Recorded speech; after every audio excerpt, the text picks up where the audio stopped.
ಈಗ ಆರಂಭವಾಗ್ತಾ ಇದೆ ದೇಶದ ಅತಿ ದೊಡ್ಡ ಮುಕದ್ದಮೆ ಆಪ್ಕಿ ಅದಾಲತ್ ರಜತ್ ಶರ್ಮಾ ಅವರೊಂದಿಗೆ.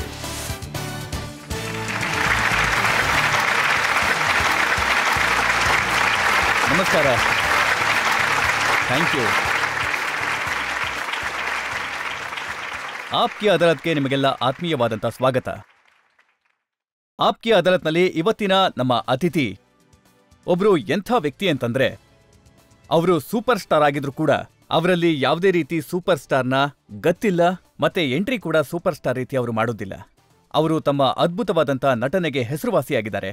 ಮತ್ತೆ ಅವರಿಗೆ ಅವಾರ್ಡ್ ಸಿಕ್ಕಾಗ ಅವಾರ್ಡ್ ತಗೊಳ್ಳೋದಕ್ಕೂ ಅವರು ಹೋಗೋದಿಲ್ಲ. ನೀವು ಯಾರು ಅಂತ ಊಹೆ ಮಾಡ್ಬೋದು. ನಾನು ಮಾತಾಡ್ತಾ ಇರೋದು one and only Aamir Khan ಬಗ್ಗೆ.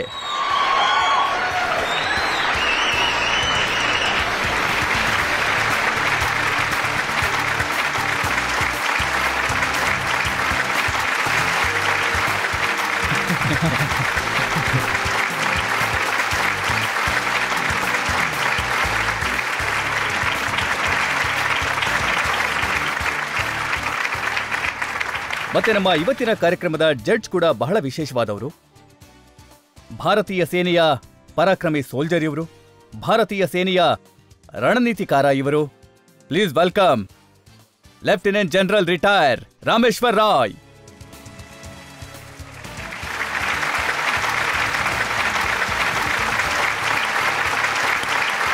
ಇವತ್ತಿನ ನ್ಯಾಯಾಲಯದ ವಿಚಾರಣೆಯನ್ನ ಶುರು ಮಾಡಿ.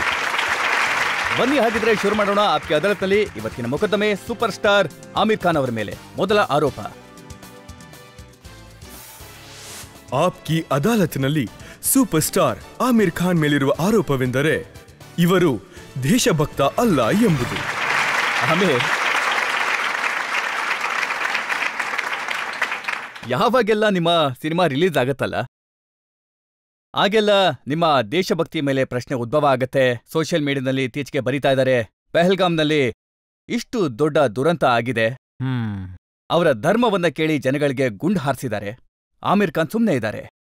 ನೋಡಿ, ಈ ಘಟನೆ ಏನ್ ನಡೆದಿದೆ, ಈ ಅಟ್ಯಾಕ್ ಏನಾಗಿದೆ, ಆತಂಕವಾದಿಗಳ ದಾಳಿ ಏನಾಗಿದೆ ನಮ್ಮ ದೇಶದ ಮೇಲೆ, ನಮ್ಮ ದೇಶದ ಜನರ ಮೇಲೆ, ಇದು ಎಂಥ ಹೀನಾಯವಾದ ಘಟನೆ ಅಂದ್ರೆ ಅದನ್ನ ಹೇಳೋದಿಕ್ಕಾಗಲ್ಲ. ಇದರಿಂದ ಅವ್ರು ಎಂಥ ಹೇಡಿಗಳು ಅಂತ ಗೊತ್ತಾಗುತ್ತೆ. ಹೃದಯ ಇಲ್ಲದೇ ಇರೋಂಥ ವ್ಯಕ್ತಿಗಳೇ ಈ ರೀತಿ ಮಾಡೋದಕ್ಕೆ ಸಾಧ್ಯ. ಈ ಆತಂಕವಾದಿಗಳೇನಿದ್ದಾರೆ ಅವರು ನಮ್ಮ ದೇಶದೊಳಗೆ ನುಗ್ಗಿ ಬಂದು ಸಾಮಾನ್ಯ ಜನರ ಮೇಲೆ ಗುಂಡು ಹಾರಿಸ್ತಾ ಇದ್ದಾರೆ, ಕುಟುಂಬದವ್ರ ಮೇಲೆ ಗುಂಡು ಹಾರಿಸ್ತಾ ಇದ್ದಾರೆ. ಅಲ್ಲಿ ನಾನೂ ಇರ್ಬೋದಿತ್ತು, ನೀವೂ ಇರ್ಬೋದಿತ್ತು. ಅದು ಕೂಡ ಅವರ ಧರ್ಮ ಕೇಳಿ ಅವ್ರ ಮೇಲೆ ಗುಂಡು ಹಾರಿಸಿದ್ದಾರೆ. ಏನಿದ್ರ ಅರ್ಥ ಹೇಳಿ? ಅದ್ರ ಬಗ್ಗೆ ನಾನು ಹೇಳಿಕೆ ಕೊಟ್ಟಿದ್ದೀನಿ. ನೋಡಿ, ವಿಷಯ ಏನು ಅಂದರೆ, ನಾನು ಸೋಷಿಯಲ್ ಮೀಡಿಯಾದಲ್ಲಿ ಇಲ್ಲ. ನೋಡಿ, ಘಟನೆ ಆಗ್ತಿದ್ದಾಗೆ ಒಂದೊಂದು ಸೆಕೆಂಡಲ್ಲಿ ಜನ ಪೋಸ್ಟ್ ಮಾಡ್ತಾ ಹೋಗ್ತಾರೆ. ನಾನು ಸೋಷಿಯಲ್ ಮೀಡಿಯಾದಲ್ಲಿ ಇಲ್ಲ. ಮತ್ತೆ ನಾನಿದ್ರ ಬಗ್ಗೆ ಹೇಳಿದ್ದೀನಿ ಕೂಡ. ಯಾವುದೋ ಫಂಕ್ಷನಲ್ಲಿ ನನಗೆ ಇದ್ರ ಬಗ್ಗೆ ಕೇಳಿದ್ರು. ನಾನು ಅವ್ರಿಗೆ ನೇರವಾಗಿ ಹೇಳಿದ್ದೆ, ಈ ದಾಳಿ ಏನಿದೆ ಇದು ನಮ್ಮ ದೇಶದ ಜನರ ಮೇಲೆ ಮಾಡಿರೋವಂಥದ್ದಲ್ಲ, ಇದು ನಮ್ಮ ದೇಶದ ಒಗ್ಗಟ್ಟಿನ ಮೇಲೆ ಮಾಡಿರೋದು. ಮತ್ತೆ ಆಗಲೇ ಹೇಳ್ದಾಗೆ ಇದೊಂದು ತುಂಬ ಹೀನಾಯವಾದ ಕೃತ್ಯ. ಮತ್ತೆ ಅದಕ್ಕೆ ಆಗಲೇ ನಾವು ಮುಟ್ನೋಡ್ಕೊಳ್ಳೋ ರೀತಿ ಅವ್ರಿಗೆ ಉತ್ತರ ಕೊಟ್ಟಾಗಿದೆ. ಆದರೆ ಏನಾಗುತ್ತೆ ಅಂದರೆ, ಕೆಲವು ಜನ ನನ್ನ ತುಂಬಾನೇ ಇಷ್ಟಪಡ್ತಾರೆ. ಅವರು ಈ ರೀತಿ ಸುದ್ದಿಗಳನ್ನೆಲ್ಲ ಹಬ್ಬಿಸ್ತಾ ಹೋಗ್ತಾರೆ. ನೋಡಿ, ಹೇಳೋರು ಇನ್ನೂ ಒಂದು ಮಾತು ಹೇಳ್ತಾರೆ. ಯಾವಾಗ ಏರ್ಫೋರ್ಸ್ನವರು ಆಕ್ಷನ್ ತಗೊಂಡ್ರೋ, ಆತಂಕವಾದಿಗಳ ಅಡ್ಡೆ ಮೇಲೆ ದಾಳಿ ಮಾಡಿದ್ರು, ಅದಾದ ನಂತರ ನೀವೊಂದು ಹೇಳಿಕೆ ಕೊಡ್ತೀರಿ, ಆಮೇಲೆ ಜನ ಹೇಳ್ತಾರೆ ಇವ್ರದ್ದು ಯಾವುದೋ ಒಂದು ಸಿನಿಮಾ ಬರ್ತಾ ಇರಬೇಕು ಅದಕ್ಕೆ ಅಂತ. ನೋಡಿ, ನಮ್ಮ ಸೈನಿಕರೇನಿದ್ದಾರೆ ಅವರು ಇವ್ರಿಗೆ ಮುಟ್ ನೋಡ್ಕೊಳ್ಳೋ ರೀತಿ ಉತ್ತರ ಕೊಟ್ಟಿದ್ದಾರೆ ಆಲ್ರೆಡಿ. ಅದ್ರ ಬಗ್ಗೆ ನಾನು ಮಾತಾಡಿದ್ರೆ ನಾನೇನಾದರೂ ತಪ್ಪು ಮಾಡ್ತಿದ್ದೀನಾ ಹೇಳಿ? ಅಲ್ಲ, ಆ ಸಮಯದಲ್ಲಿ ನಾನು ನಮ್ಮ ಸೈನಿಕರ ಬಗ್ಗೆ ಮಾತಾಡಬೇಕಾ ಅಥವಾ ನನ್ನ ಸಿನಿಮಾದ ಬಗ್ಗೆ ಮಾತಾಡಬೇಕಾ? ಅದೇ ಸಮಯಕ್ಕೆ ನನ್ನ ಸಿನಿಮಾ ರಿಲೀಸ್ ಆಗ್ತಿದೆ ಅಂದ ಮಾತ್ರಕ್ಕೆ ನಾನು ಸುಮ್ಮನೆ ಇರೋದಕ್ಕಾಗತ್ತಾ? ನಮ್ಮ ಸೈನಿಕರ ಬಗ್ಗೆ ನಾನು ಮಾತಾಡದೇ ಇರೋದಕ್ಕಾಗತ್ತಾ ಹೇಳಿ? ನನಗೆ ತಪ್ಪು ಅನ್ಸುತ್ತೆ. ಹಾಗಾಗಿ ಅದ್ರ ಬಗ್ಗೆ ನಾನು ಆದ್ರೆ ನೋಡಿ, ನೀವು ಹೇಳಿಕೆ ಕೊಟ್ಟ 12 ಗಂಟೆಗಳ ಒಳಗೆ ಒಂದು ಟ್ರೇಲರ್ ಕೂಡ ರಿಲೀಸ್ ಆಯ್ತು. ಆಕ್ಚುಲಿ ಏನಾಯ್ತು ಅಂದ್ರೆ, ನಮ್ಮ ಫಿಲಮ್ನ ಟ್ರೇಲರ್ ತುಂಬಾ ಹಿಂದೆನೇ ರೆಡಿ ಇತ್ತು. ನಮ್ಮ ದೇಶದ ಮೇಲೆ ದಾಳಿ ಆಗಿದ್ರಿಂದ ನಾನದು ರಿಲೀಸ್ ಮಾಡೋದನ್ನ ಸ್ವಲ್ಪ ತಡೆದೆ ಅಷ್ಟೇ. ನನ್ನ ಎಲ್ಲಾ ಕೆಲಸಗಳನ್ನೂ ಕ್ಯಾನ್ಸಲ್ ಮಾಡಿದೆ. ಅವತ್ತು ನನ್ನ ಅಂದಾಜ್ ಅಪ್ನಾ ಅಪ್ನಾ ಮೂವಿಯ ಪ್ರೀಮಿಯರ್ ಕೂಡ ಇತ್ತು ಅಂತ ಅನ್ಸುತ್ತೆ. ಹಾಗಾಗಿ ನಾನು ತಕ್ಷಣ ಎಲ್ಲಾ ಕಮಿಟ್ಮೆಂಟ್ಗಳನ್ನೂ ಕ್ಯಾನ್ಸಲ್ ಮಾಡಿದೆ ಅವತ್ತು. ಆಗ ನಮ್ಮ ಪ್ರತಿಯೊಬ್ಬ ಭಾರತೀಯನ ಮನಸ್ಸಲ್ಲೂ ಕೋಪ ಹುಟ್ಟಿತ್ತು. ನಮ್ಮೆಲ್ಲರ ಮನಸ್ಸಿಗೂ ತುಂಬಾ ನೋವಾಗಿತ್ತು. ಅದೇ ಪರಿಸ್ಥಿತಿ ನನಗೂ ಕೂಡ ಆಗಿತ್ತು. ನಾನು ತುಂಬಾ ಡಿಪ್ರೆಸ್ ಆಗಿದ್ದೆ. ಎಷ್ಟೋ ದಿನ ಮನೆಯಿಂದ ಹೊರಗೆ ಬಂದಿರಲಿಲ್ಲ. ಸೋಷಿಯಲ್ ಮೀಡಿಯಾದಲ್ಲಿ ಬರೀತಾರೆ ಇದೊಂದು ಆಕ್ಸಿಡೆಂಟಲ್ ಪೇಟ್ರಿಯಟ್ ಅಂತ. ಯಾವಾಗ ಲಾಲ್ ಸಿಂಗ್ ಚಡ್ಡಾ ರಿಲೀಸ್ ಆಯ್ತಲ್ಲ, ಆಗ ಇವರು ದೇಶಭಕ್ತಿಯ ಒಂದು ಹೇಳಿಕೆ ಕೊಟ್ಟಿದ್ರು ಅಂತ ಹೇಳ್ತಾರೆ. ಹೌದು. ನೋಡಿ, ಲಾಲ್ ಸಿಂಗ್ ಸಮಯದಲ್ಲಿ ಏನಾಗಿತ್ತು ಅಂತ ನನಗೆ ಸರಿಯಾಗಿ ನೆನಪಿಲ್ಲ. ಆದರೆ ನಿಮಗೆ ಎಕ್ಸ್ಪ್ಲೈನ್ ಮಾಡ್ತೀನಿ. ನೋಡಿ, ನನ್ನ ದೇಶಭಕ್ತಿ ಬಗ್ಗೆ ನಿಮಗೆ ಹೇಗೆ ಗೊತ್ತಾಗುತ್ತೆ ಹೇಳಿ? ನನ್ನ ಕೆಲ್ಸದಿಂದ ಗೊತ್ತಾಗತ್ತೆ ತಾನೆ. ರಂಗ್ ದೆ ಬಸಂತಿ ನೋಡಿ, ಲಗಾನ್ ನೋಡಿ, ಸರ್ಫರೋಶ್ ನೋಡಿ, ಈ ಎಲ್ಲ ಸಿನಿಮಾಗಳನ್ನೂ ನೋಡಿ. ಎಷ್ಟು ದೇಶಭಕ್ತಿ ಬಗ್ಗೆ ಸಿನಿಮಾಗಳನ್ನ ನಾನ್ ಮಾಡಿದ್ದೀನೋ, ನನ್ಗನ್ಸೋ ಪ್ರಕಾರ ಅದನ್ನ ಬೇರೆ ಯಾರು ಕೂಡ ಮಾಡಿಲ್ಲ ಅನ್ಕೋತೀನಿ. ನೋಡಿ, ನಾನು ಒಮ್ಮೆ ಮನೋಜ್ ಜಿ ಅವ್ರನ್ನ ಭೇಟಿಯಾಗಿದ್ದೆ. ಮನೋಜ್ ಕುಮಾರ್ ಅವರು. ಅವ್ರನ್ನ ಭಾರತ ಅಂತ ಕರಿತಿದ್ರು, ಯಾಕಂದ್ರೆ ಅವರು ತುಂಬಾ ದೊಡ್ಡ ಪೇಟ್ರಿಯಾಟ್ ಆಗಿದ್ರು. ಅವ್ರು ಹೇಳಿದ್ರು ನನಗೆ, ನಮ್ಮ ನಂತರದ ಜನರೇಷನಲ್ಲಿ ಯಾರಾದ್ರೂ ದೇಶಭಕ್ತ ಇದ್ರೆ, ದೇಶಕ್ಕೋಸ್ಕರ ಏನಾದ್ರೂ ಮಾಡ್ತಿದ್ದಾರೆ ಅಂತ ಅಂದ್ರೆ ಅದು ನೀವು ಅಂತ ಹೇಳಿದ್ರು. ಅದನ್ನ ಅವ್ರು ನನ್ ಖುದ್ದಾಗಿ ಹೇಳಿದ್ರು. ನನ್ನ ಫಿಲಮ್ಗಳನ್ನ ಅವ್ರು ನೋಡಿದ್ರು. ಈಗ ನೋಡಿ, ನಿಮ್ಮನ್ನ ಇಷ್ಟಪಡುವಂತ ವ್ಯಕ್ತಿಗಳು ಏನ್ ಹೇಳ್ತಾರೆ ಅಂತಂದ್ರೆ, ಅವ್ರು ಹೇಳ್ತಾರೆ ಟರ್ಕಿ ಅವರು ಈ ಸಂಪೂರ್ಣವಾದಂತ ಇನ್ಸಿಡೆಂಟ್ ಅಲ್ಲಿ ಪಾಕಿಸ್ತಾನಕ್ಕೆ ಹೆಲ್ಪ್ ಮಾಡಿದ್ದಾರೆ.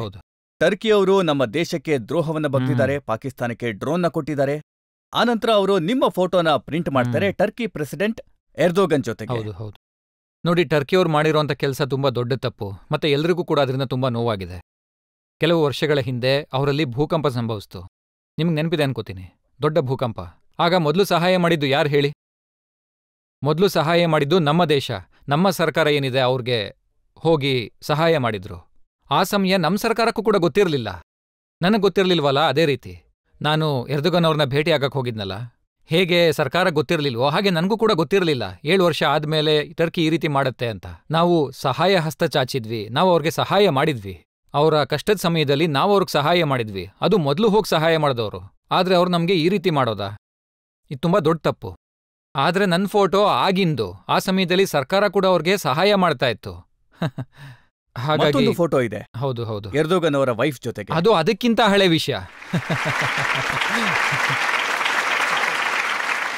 ಅದು ತುಂಬಾನೇ ಹಳೇದು. ನೋಡಿ ರಜತ್ ಅವರೇ, ಏನಾಗತ್ತೆ ಅಂದ್ರೆ, ನಾನು ಒಬ್ಬ ಸೆಲೆಬ್ರಿಟಿಯಾಗಿ, ಒಬ್ಬ ಆಕ್ಟರ್ ಆಗಿ ಇನ್ನೊಂದು ದೇಶಕ್ಕೆ ಹೋದ್ರೆ I am like the ambassador of the country. ಅಲ್ಲಿ ಯಾರಾದ್ರೂ ನನಗೆ ಟೀ ಕರೆದ್ರೆ ನಾನು ಅದಕ್ಕೆ ನಿರಾಕರಿಸೋದು ತಪ್ಪಾಗತ್ತೆ.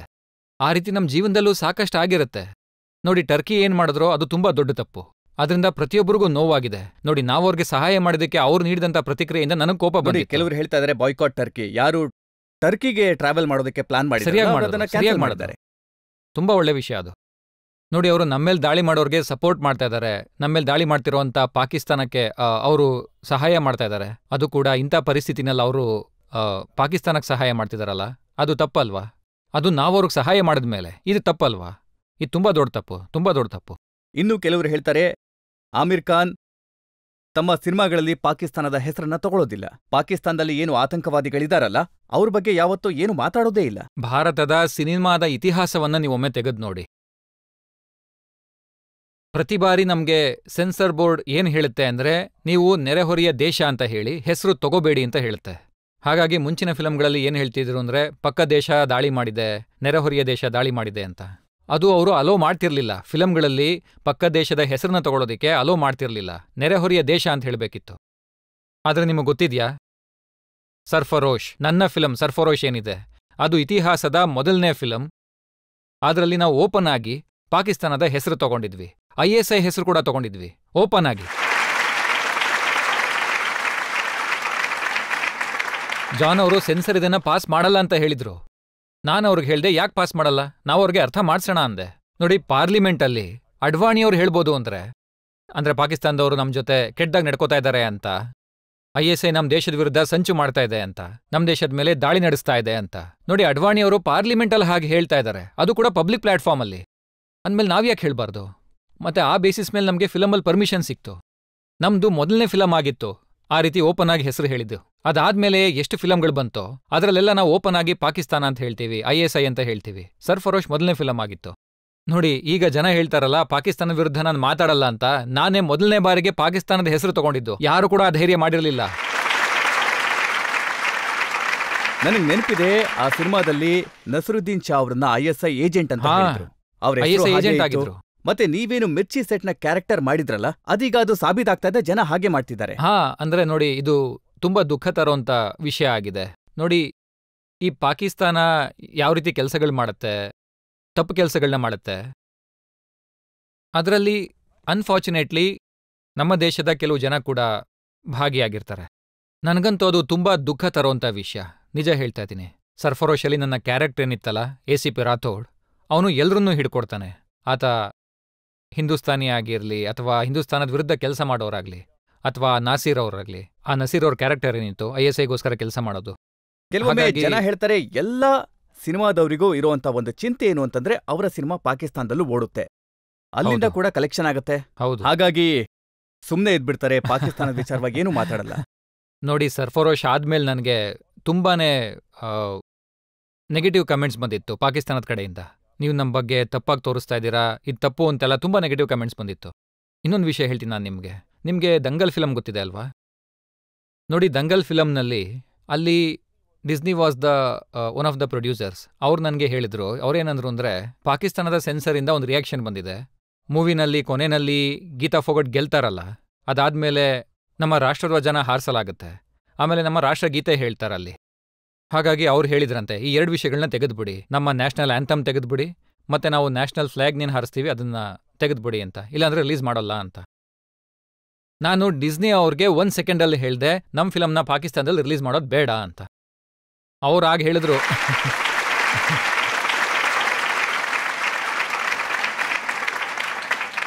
ಅಂದ್ರೆ ನೋಡಿ, 1 ಸೆಕೆಂಡಲ್ಲಿ ನಾನು ಆ ಮಾತನ್ನು ಹೇಳಿದೆ, ಅವ್ರಿಗೆ ಯೋಚನೆನೂ ಮಾಡಿರಲಿಲ್ಲ. ಆಗ ಅವರು ನಮ್ಮ ಬಿಸ್ನೆಸ್ಸಲ್ಲಿ ಲಾಸ್ ಆಗುತ್ತೆ ಹೀಗೆ ಮಾಡಿದ್ರೆ ಅಂತ ಹೇಳಿದ್ರು. ನಾನು ಅವ್ರಿಗೆ ಒಂದೇ ಮಾತು ಹೇಳಿದ್ದು, ನೋಡಿ, ನಮ್ಮ ನ್ಯಾಷನಲ್ ಫ್ಲಾಗ್ನ ತೆಗೆದ್ಬಿಡಿ ಅಂತ ಹೇಳೋರಿಗೆ, ನಮ್ಮ ರಾಷ್ಟ್ರಗೀತೆನ ಹಾಡಬೇಡಿ ಅಂತ ಹೇಳೋರಿಗೆ, ಅವ್ರ ಬಗ್ಗೆ ನನಗೆ ಯಾವುದೇ ಇಂಟ್ರೆಸ್ಟ್ ಇಲ್ಲ, ಆ ಬಿಸ್ನೆಸ್ ನನಗೆ ಬೇಡವೇ ಬೇಡ ಅಂತ ಹೇಳಿದೆ. ಸಾಕಷ್ಟು ಹೆಚ್ಚಿನ ಸಂಪಾದನೆ ನಿಮ್ಗೆ ಎಲ್ಲಿಂದನಾದ್ರೂ ಆಗಿದ್ರೆ, ಹಣ ಸಂಪಾದನೆ ಆಗಿದ್ರೆ ಅದು ಚೈನಾಯಿಂದ ಆಗಿದೆ. ಇಲ್ಲ ಇಲ್ಲ ಇಲ್ಲ, ನೋಡಿ, ಇಂಡಿಯಾಯಿಂದಾನೇ ಬಂದಿರೋದು, ಜಾಸ್ತಿ ಬಿಸ್ನೆಸ್ ಇಲ್ಲೇ ಆಗಿರೋದು. ಚೈನಾದಲ್ಲಿ ನಂದು ಒಂದೇ ಫಿಲಮ್ ಚೆನ್ನಾಗಿ ಓಡಿರೋದು, ದಂಗಲ್. ಆಕ್ಚುಲಿ 2 ಫಿಲಮ್, ಒಂದು ಸೀಕ್ರೆಟ್ ಸೂಪರ್ ಸ್ಟಾರ್ ಮತ್ತೆ ಇನ್ನೊಂದು ದಂಗಲ್. ಆದ್ರೆ ಬಿಸ್ನೆಸ್ ಇಲ್ಲೇ ಚೆನ್ನಾಗಿ. ಚೈನಾದಲ್ಲಿ ನಿಮ್ಮನ್ನ ತುಂಬಾ ದೊಡ್ಡ ಸ್ಟಾರ್ ಅಂತ ಹೌದು ಹೌದು, ಒಪ್ಕೊಂಡಿದ್ದಾರೆ. ನನ್ನ ಫಿಲಮ್ನಲ್ಲಿ ತುಂಬಾನೇ ಇಷ್ಟಪಟ್ಟು ನೋಡ್ತಾರೆ. ನೀವು ಚೈನೀಸ್ ತರ ಕಾಣೋದೂ ಇಲ್ಲ. ಇತ್ತೀಚೆಗೆ ಜನ ಕೇಳ್ತಾರೆ, ಟರ್ಕಿ ನಮ್ಮ ವೈರಿ, ಅಲ್ಲಿಗೂ ಹೋಗಿದ್ರು, ಚೈನಾದವರು ಪಾಕಿಸ್ತಾನಕ್ಕೆ ಸಪೋರ್ಟ್ ಮಾಡಿದ್ರು, ಚೈನಾದಲ್ಲಿ ದೊಡ್ಡ ಸ್ಟಾರ್ ಇವರು. ಇದಕ್ಕೆ ನಾನು ಏನ್ ಮಾಡ್ಲಿ? ನೋಡಿ, ಯಾವಾಗ ದಂಗಲ್ ರಿಲೀಸ್ ಆಗಿತ್ತೋ, ಸೀಕ್ರೆಟ್ ಸೂಪರ್ ಸ್ಟಾರ್ ರಿಲೀಸ್ ಆಗಿತ್ತೋ, ಆಗ ಚೈನಾ ಜೊತೆ ಗಲಾಟೆನೇ ಇರಲಿಲ್ಲ, ಚೈನಾ ಜೊತೆ ಒಳ್ಳೆ ಸಂಬಂಧ ಇತ್ತು. ಮತ್ತೆ ಚೈನಾದ ಗವರ್ನಮೆಂಟ್ ನಿಮ್ಗೊಂದು ಅವಾರ್ಡ್ ಕೊಟ್ಟಿದ್ರು, ನ್ಯಾಷನಲ್ ಟ್ರೆಷರ್ ಆಫ್ ಇಂಡಿಯಾ ಅಂತ. ಅವ್ರು ನನಗೆ ನ್ಯಾಷನಲ್ ಟ್ರೆಷರ್ ಆಫ್ ಇಂಡಿಯಾ ಅನ್ನೋ ಒಂದು ಅವಾರ್ಡ್ ಕೊಟ್ಟಿದ್ರು. ಆದ್ರೆ ಅವರು ನ್ಯಾಷನಲ್ ಟ್ರೆಷರ್ ಆಫ್ ಚೈನಾ ಅಂತ ಹೇಳಿಲ್ಲ, ಅವ್ರು ಹೇಳಿದ್ದು ನ್ಯಾಷನಲ್ ಟ್ರೆಷರ್ ಆಫ್ ಇಂಡಿಯಾ.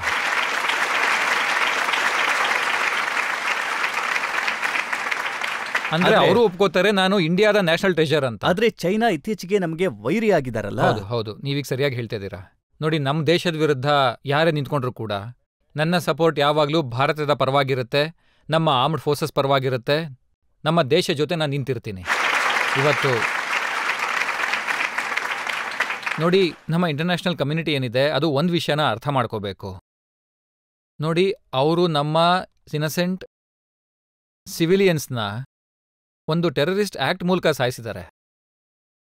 ಅದು ಇಡೀ ಜಗತ್ತು ಅರ್ಥ ಮಾಡ್ಕೋಬೇಕಿದೆ. ತಪ್ಪು ಮಾಡಿರೋದು ಅವರು ನಮ್ಮ ಇನ್ನಸೆಂಟ್ ಜನರನ್ನು ಸಾಯಿಸಿದ್ದಾರೆ. ಯಾರು ಹಾಗೆ ಮಾಡ್ತಾರೆ ಹೇಳಿ? ಇದು ಮಾನವೀಯತೆಯ ಮೇಲಾಗಿರೋಂಥ ದಾಳಿ. ಅವ್ರಿಗೆ ನಾಚಿಕೆ ಆಗಬೇಕು ಈ ಕೆಲಸ ಮಾಡಿರೋದಕ್ಕೆ. ಯಾವುದೇ ದೇಶ ಕೂಡ ನೀನು ಮುಗ್ಧ ಜನರನ್ನ ಸಾಯಿಸು ಅಂತ ಹೇಳೋದಿಲ್ಲ. ಮತ್ತೆ ಈ ಟೆರರಿಸ್ಟ್ಗಳು ಏನಿದ್ದಾರೆ ಅವ್ರನ್ನ ನಾನು ಇಸ್ಲಾಮಿಸ್ಟ್ ಅಂತಾನೆ ಹೇಳೋದಿಲ್ಲ, ಅವ್ರು ಮುಸಲ್ಮಾನರು ಅಂತಾನೆ ನಾನು ನಂಬೋದಿಲ್ಲ. ಯಾಕಂದ್ರೆ ಇಸ್ಲಾಮಲ್ಲಿ ಏನು ಹೇಳಿದೆ ಅಂದ್ರೆ, ನೀವು ಯಾವುದೇ ಮುಗ್ಧ ವ್ಯಕ್ತಿನ ಸಾಯಿಸೋ ಹಾಗಿಲ್ಲ ಅಂತ ಹೇಳಿದೆ. ಹೆಂಗಸರ ಮೇಲೆ ಕೈ ಮಾಡಬಾರ್ದು, ಮಕ್ಕಳ ಮೇಲೆ ಕೈ ಮಾಡಬಾರ್ದು. ಈ ಎಲ್ಲ ವಿಷಯಗಳು ನಮ್ಮ ಧರ್ಮದಲ್ಲಿದೆ, ಇಸ್ಲಾಮಲ್ಲಿದೆ. ಹಾಗಾಗಿ ಇವ್ರು ಏನ್ ಮಾಡ್ತಿದ್ದಾರೆ, ಇದು ಧರ್ಮದ ವಿರುದ್ಧವಾಗಿ ಮಾಡ್ತಿರೋದು, ತುಂಬಾ ದೊಡ್ಡ ತಪ್ಪು ಮಾಡ್ತಿರೋದು. ಜನರಿಂದ 1-2 ಪ್ರಶ್ನೆಗಳನ್ನ ತಗೋಬಹುದು ನಾವೀಗ. ರೀಸೆಂಟ್ಲಿ ಆಪರೇಷನ್ ಸಿಂಧೂರ ಆಯ್ತು, ಅಲ್ಲಿ ನಮ್ಮ Indian air force like we said Pakistan based ಕ್ಯಾಂಪ್ಗಳನ್ನ ನಾಶ ಮಾಡಿದ್ರು. ಹೌದು ಅಂಡ್ ಇದರಿಂದ ನಮ್ಗೆ ತುಂಬಾ ಹೆಮ್ಮೆ ಫೀಲ್ ಆಗಿತ್ತು. ಖಂಡಿತ. ಬಟ್ ಆ ಟೈಮಲ್ಲಿ ನಿಮಗೆ ಹೇಗ್ ಅನ್ನಿಸ್ತು? ನೀವ್ ಯಾವ ತರ ಫೀಲ್ ಮಾಡ್ಕೊಂಡ್ರಿ? ನೀವ್ ಎಷ್ಟು ಗರ್ವ ಪಟ್ರಿ, ನಾನು ಅಷ್ಟೇ ಗರ್ವ ಪಟ್ಟೆ. ನಿಜವಾಗ್ಲು ನಮ್ಮ ಸೇನೆ ಮೇಲೆ ನನಗೆ ತುಂಬಾ ಹೆಮ್ಮೆ ಇದೆ, ನಮ್ಮ ಆರ್ಮ್ಡ್ ಫೋರ್ಸಸ್ ಮೇಲೆ ನಂಗೆ ತುಂಬಾನೇ ಹೆಮ್ಮೆ ಇದೆ. ನಿಮ್ಗನ್ಸೋದಿಲ್ವಾ ನೀವು ಅಲ್ಲಿ ಬಾರ್ಡರಿಗೆ ಹೋಗಿ ಅವರನ್ನ ಪ್ರೋತ್ಸಾಹಿಸಬೇಕು ಅಂತ? ನಾನು ಹೋಗಿದ್ದೀನಲ್ಲ, ಈ ವಿಷಯ ನಿಮಗ್ ಗೊತ್ತಿಲ್ಲ ಅಷ್ಟೇ. ಕಾರ್ಗಿಲ್ ಯುದ್ಧ ನಡೀತಾ ಇತ್ತಲ್ಲ, ಆ ಯುದ್ಧನ ನಾವು ಗೆದ್ದಿದ್ವಿ. ಆಗ ನಾನು ಒಬ್ನೇ ಅಲ್ಲಿಗೆ ಹೋಗಿದ್ದು. ಯಾಕಂದರೆ ಬೇರೆಯವ್ರು ಹೋಗಿದ್ದಾರೋ ಇಲ್ವೋ ನನಗೆ ಗೊತ್ತಿಲ್ಲ ಅದ್ರ ಬಗ್ಗೆ. ಅದಾದ್ಮೇಲೆ ನಾನು 1 ದಿನ 2 ದಿನ 3 ದಿನ ಅಲ್ಲ 8 ದಿನ ಕಾರ್ಗಿಲಲ್ಲಿ ಕಳೆದಿದ್ದೀನಿ. ನಾನು ಲೇನಲ್ಲಿ ಲ್ಯಾಂಡ್ ಆಗಿ ಲೇನಲ್ಲಿ ಲ್ಯಾಂಡ್ ಆಗಿ ಅಲ್ಲಿಂದ ಶ್ರೀನಗರಕ್ಕೆ ಹೋಗೋ ರಸ್ತೆ ಏನಿದೆ, for 8 days I was on the road. ಮತ್ತೆ ಪ್ರತಿಯೊಂದು ರೆಜಿಮೆಂಟ್ನೂ ಭೇಟಿಯಾಗಿದ್ದೀನಲ್ಲಿ. ನಾನು ಅಸ್ಸಾಂ ರೈಫಲ್ಸ್ನ ಭೇಟಿಯಾಗಿದ್ದೀನಿ, ರಾಜ್ಪುತಾನ ರೈಫಲ್ಸ್ ಭೇಟಿಯಾಗಿದ್ದೀನಿ, ಲಡಾಖ್ ಸ್ಕೌಟ್ಸ್ನ ಭೇಟಿಯಾಗಿದ್ದೀನಿ. ಎಷ್ಟೇ ಅಂದರೆ ನನಗೆ ಕೆಲವು ರೆಜಿಮೆಂಟ್ಸ್ ಹೆಸರುಗಳು ನೆನಪಿಲ್ಲ, ಆದರೆ ಅಲ್ಲಿ ಎಷ್ಟು ರೆಜಿಮೆಂಟ್ಸ್ ಇತ್ತು, ಆ 8 ದಿನಗಳು ನಾನು ಅವ್ರುಗಳನ್ನೇ ಭೇಟಿಯಾಗ್ತಿದ್ದೆ. ನಾನಲ್ಲಿ ಅವ್ರಿಗೆ ಧನ್ಯವಾದ ಹೇಳೋದಕ್ಕೆ ಹೋಗಿದ್ದೆ. ನೀವು ನಮಗೋಸ್ಕರ ಯುದ್ಧ ಗೆದ್ದಿದ್ದೀರಾ, ನಮ್ಮ ರಕ್ಷಣೆ ಮಾಡಿದ್ದೀರಾ, ನಾನು ನಿಮಗೆ ಧನ್ಯವಾದಗಳು ಹೇಳ್ತೀನಿ, ನಾನು ನಿಮಗೆ ಕೃತಜ್ಞನಾಗಿದ್ದೀನಿ ಅಂತ ಹೇಳಿದೆ. ಆ ಕೆಲಸ ನಾನು ಮಾಡಿದ್ದೀನಿ. ನಾನು ಒಬ್ಬನೇ ಹೋಗಿರೋದು ಅನ್ಕೋತೀನಿ. ಯಾರಾದರೂ ಹೋಗಿದ್ದಾರಾ? ಇಲ್ಲ, ತುಂಬಾ ಜನ ಹೋಗಿದ್ದಾರೆ. ಅಲ್ಲಿಗೆ ಹೋಗಿ ಅವರು ಹಾಡು ಹಾಡಿದ್ದಾರೆ, ಡ್ಯಾನ್ಸ್ ಮಾಡಿದ್ದಾರೆ, ಮತ್ತೆ ವಾಪಸ್ ಬಂದಿದ್ದಾರೆ.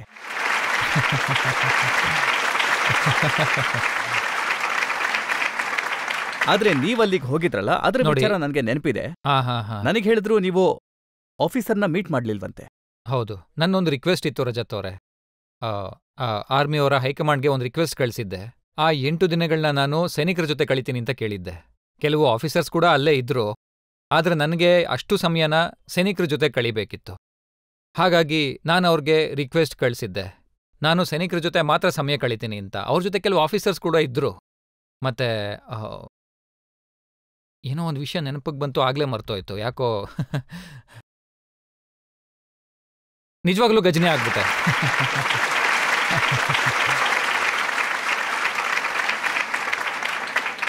ಇರ್ಲಿ ಬಿಡಿ, ಮತ್ತೆ ನೆನಪಾಗುತ್ತೆ ಮುಂದೆ. 8 ದಿವಸ ಇದ್ರಿ ನೀವು, ನಾನಲ್ಲಿ 8 ದಿನ ಕಳೆದೆ. ಮತ್ತೆ ಕಾರ್ಗಿಲ್ನ ಹೊರತುಪಡಿಸಿ ಈಗ ನೆನಪಾಯ್ತು. ಈಗ ನೆನಪಾಯ್ತು ನೋಡಿ. ಇದು ನಿಜವಾಗ್ಲೂ ತುಂಬಾ ದೊಡ್ಡ ವಿಷಯ ಸರ್. ನಾನೊಂದು ದೊಡ್ಡ ವಿಷಯ ಹೇಳೋದಕ್ಕೆ ಹೋಗ್ತಾ ಇದ್ದೀನಿ, ನೀವು ಕೂಡ ಇದಕ್ಕೆ ಒಪ್ತೀರಾ ಅನ್ಕೋತೀನಿ. ನಾನು ಆ ಜಾಗಕ್ಕೆ ಹೋಗಿದ್ದು ಅವ್ರಿಗೆ ಧನ್ಯವಾದ ಹೇಳೋಕೆ, ಧೈರ್ಯ ತುಂಬೋದಿಕ್ಕೆ. ಆದರೆ 8 ದಿನ ಅವ್ರ ಜೊತೆ ಇದ್ಮೇಲೆ ನನಗೆ ಏನು ರಿಯಲೈಸ್ ಆಯಿತು ಅಂದರೆ, ನಮ್ಮ ಇಂಡಿಯನ್ ಆರ್ಮಿ ಏನಿದೆ, ನಮ್ಮ ಸೈನಿಕರೇನಿದ್ದಾರೆ, ಅವ್ರಿಗೆ ಧೈರ್ಯ ತುಂಬೋ ಅವಶ್ಯಕತೆನೇ ಇಲ್ಲ. ಸರಿಯಾಗಿ ಹೇಳಿದ್ರಿ. ಅವರು ಎಂಥ ಕಷ್ಟವಾದಂಥ ಟೆರೇನಲ್ಲಿ ಇರ್ತಾರೆ ಅಂದರೆ, ಎಂಥ ಕಷ್ಟವಾದ ಜಾಗಗಳಲ್ಲಿ ಕೆಲಸ ಮಾಡ್ತಿರ್ತಾರೆ ಅಂದರೆ, ಅಂಥ ಜಾಗಗಳಲ್ಲಿ ಇದ್ದು ಅವ್ರು ನಮ್ಮ ರಕ್ಷಣೆ ಮಾಡ್ತಾರಲ್ಲ. ಆದರೆ ಅಂಥ ಜಾಗದಲ್ಲಿದ್ರೂ ಕೂಡ ಅವರ ಧೈರ್ಯ ಏನಿದೆ ಅದು ಅದ್ಭುತವಾದದ್ದು. ಅವ್ರ ಮುಖದಲ್ಲಿ ನಗು ಇರುತ್ತೆ, ಮತ್ತೆ ಅವರು ಫುಲ್ ಕಾನ್ಫಿಡೆಂಟ್ ಆಗಿರ್ತಾರೆ, ಮತ್ತೆ ಖುಷಿಯಾಗಿರ್ತಾರೆ. ನಾನು ಅವರ ಮೊರಾಲ್ನ ಬೂಸ್ಟ್ ಮಾಡಕ್ಕೆ ಹೋಗಿದ್ದೀನಿ ಅಂತ ಅನ್ಕೊಂಡಿದ್ದೆ, ಆದರೆ ಅವರು ನನ್ನ ಮೊರಾಲ್ನ ಬೂಸ್ಟ್ ಮಾಡಿ ಕಳಿಸಿದ್ರು. ಸರಿ ಅಲ್ವಾ ಸರ್? ನೀವು ಖಂಡಿತವಾಗ್ಲೂ ಸರಿಯಾಗಿ ಹೇಳ್ತಾ ಇದ್ದೀರಾ. ಈ ದೇಶಭಕ್ತಿ ಅನ್ನೋದು ಖಂಡಿತವಾಗ್ಲೂ ಮನಸ್ಸಿಂದ ಬರಬೇಕು, ಖಂಡಿತ ಬುದ್ಧಿಯಿಂದ ಬರುವಂಥದ್ದಲ್ಲ. ಮತ್ತೆ ನಿಮ್ಮ ಏನು ಆಡಿಯನ್ಸ್ ಕನೆಕ್ಟ್ ಆಗಿದಾರಲ್ಲ, ಅವರೆಲ್ಲ ಮನಸಾರೆ ನಿಮ್ಮನ್ನ ಒಪ್ಪಿದ್ದಾರೆ, ಮೈಂಡಿಂದ ಅಲ್ಲ. ಸೊ ಇದಕ್ಕಿಂತ ಹೆಚ್ಚಾದಂಥ ದೇಶಭಕ್ತಿಯ ಪ್ರೂಫ್ ಇನ್ನೇನ್ ಬೇಕಾಗಿದೆ? ಒಬ್ಬ ವ್ಯಕ್ತಿಯ ಜೊತೆಗೆ ಕೋಟ್ಯಾಂತ ಜನಗಳ ಮನಸ್ಸು ಕನೆಕ್ಟ್ ಆಗಿದೆ ಅಂದ್ರೆ. ಆಗ್ಲೇ ಹೇಳ್ದಾಗೆ ನಾನಲ್ಲಿ 8 ದಿನಗಳಿದ್ದೆ. ನನಗೆ ಎಷ್ಟು ಖುಷಿ ಸಿಕ್ತು ಅಂದರೆ, ನಾನು ಅವ್ರ ಜೊತೆ ಊಟ ತಿಂಡಿ ಮಾಡಿದೆ, ಅವ್ರ ಜೊತೆ ಸಮಯ ಕಳೆದೆ, ಅವರ ಜೀವನದ ಬಗ್ಗೆ ಮಾತಾಡಿದೆ. ಒಂದ್ಸರಿ ಅಂತೂ ಬಾರ್ಡರ್ ಹತ್ರ ಇರೋ ಬಂಕರಲ್ಲಿ ಒಂದು ರಾತ್ರಿ ಕಳೆದೆ. ಒಂದು ರಾತ್ರಿ ಪೂರ್ತಿ ಅಲ್ಲೇ ಇದ್ದೆ. ಒಂದು 6 ರಿಂದ 8 ಜನ ಸೋಲ್ಜರ್ಸ್ ಇದ್ರು ಅನ್ಸುತ್ತೆ. ಅವತ್ತು ರಾತ್ರಿ ಪೂರ್ತಿ ಅದೇ ಬಂಕರಲ್ಲೇ ನಾನು ಕಳೆದೆ, ಆ ಸೈನಿಕರ ಜೊತೆ ಕಳೆದೆ. ಯಾರೂ ಕೂಡ ಹೀಗೆ ಮಾಡಿಲ್ಲ ಅನ್ಕೋತೀನಿ. ನೋಡಿ, ವಿಷಯ ಏನು ಅಂದರೆ, ನೀವು ಕೇಳ್ತಾ ಇದ್ದೀರಾ ಇಲ್ಲಿ ರಜತ್ ಅವರೇ, ನಾನು ಉತ್ತರ ಕೊಡ್ತಾ ಇದ್ದೀನಿ ನಿಮಗೆ. ಆದರೆ ಎಲ್ಲ ಕಡೆ ಹೋಗಿ ನಾನು ಹೀಗೆ ಮಾಡಿದೆ ಹಾಗೆ ಮಾಡಿದೆ ಅಂತ ಹೇಳ್ಕೊಳ್ಳೋದು ನನ್ನ ನೇಚರಲ್ಲೇ ಇಲ್ಲ. ನನಗದು ಇಷ್ಟ ಆಗಲ್ಲ. ನಾನು ನನ್ನ ಜಗತ್ತಲ್ಲೇ ಇರ್ತೀನಿ, ಕೆಲಸ ಮಾಡ್ತಿರ್ತೀನಿ, ನಾನು ಜಾಸ್ತಿ ಹೇಳೋದಿಲ್ಲ. ನೀವೀಗ ಪ್ರಶ್ನೆ ಕೇಳ್ತಾ ಇದ್ದೀರಾ ನನಗೆ, ನಾನು ಉತ್ತರ ಹೇಳ್ತಾ ಇದ್ದೀನಿ. ಇದು ಒಳ್ಳೇದಾಯ್ತು ಬಿಡಿ, ನೀವು ಪ್ರಶ್ನೆ ಕೇಳ್ತಿರೋದ್ರಿಂದ ಈ ವಿಷಯ ಎಲ್ಲ ಹೊರಗೆ ಬಂತು, ನನಗೂ ಕೂಡ ನೆನಪಾಯ್ತು. ನನಗಂತೂ ಪ್ರಶ್ನೆ ಕೇಳೋದು ಅಭ್ಯಾಸ ಆಗೋಗಿದೆ. ಇಲ್ಲ, ನೀವು ತುಂಬಾ ಒಳ್ಳೆ ಪ್ರಶ್ನೆಗಳನ್ನ ಕೇಳ್ತೀರಾ. ನನಗೆ ನಿಮ್ಮ ಶೋ ತುಂಬಾನೇ ಇಷ್ಟ, ತುಂಬಾನೇ ಖುಷಿ ಸಿಗುತ್ತೆ.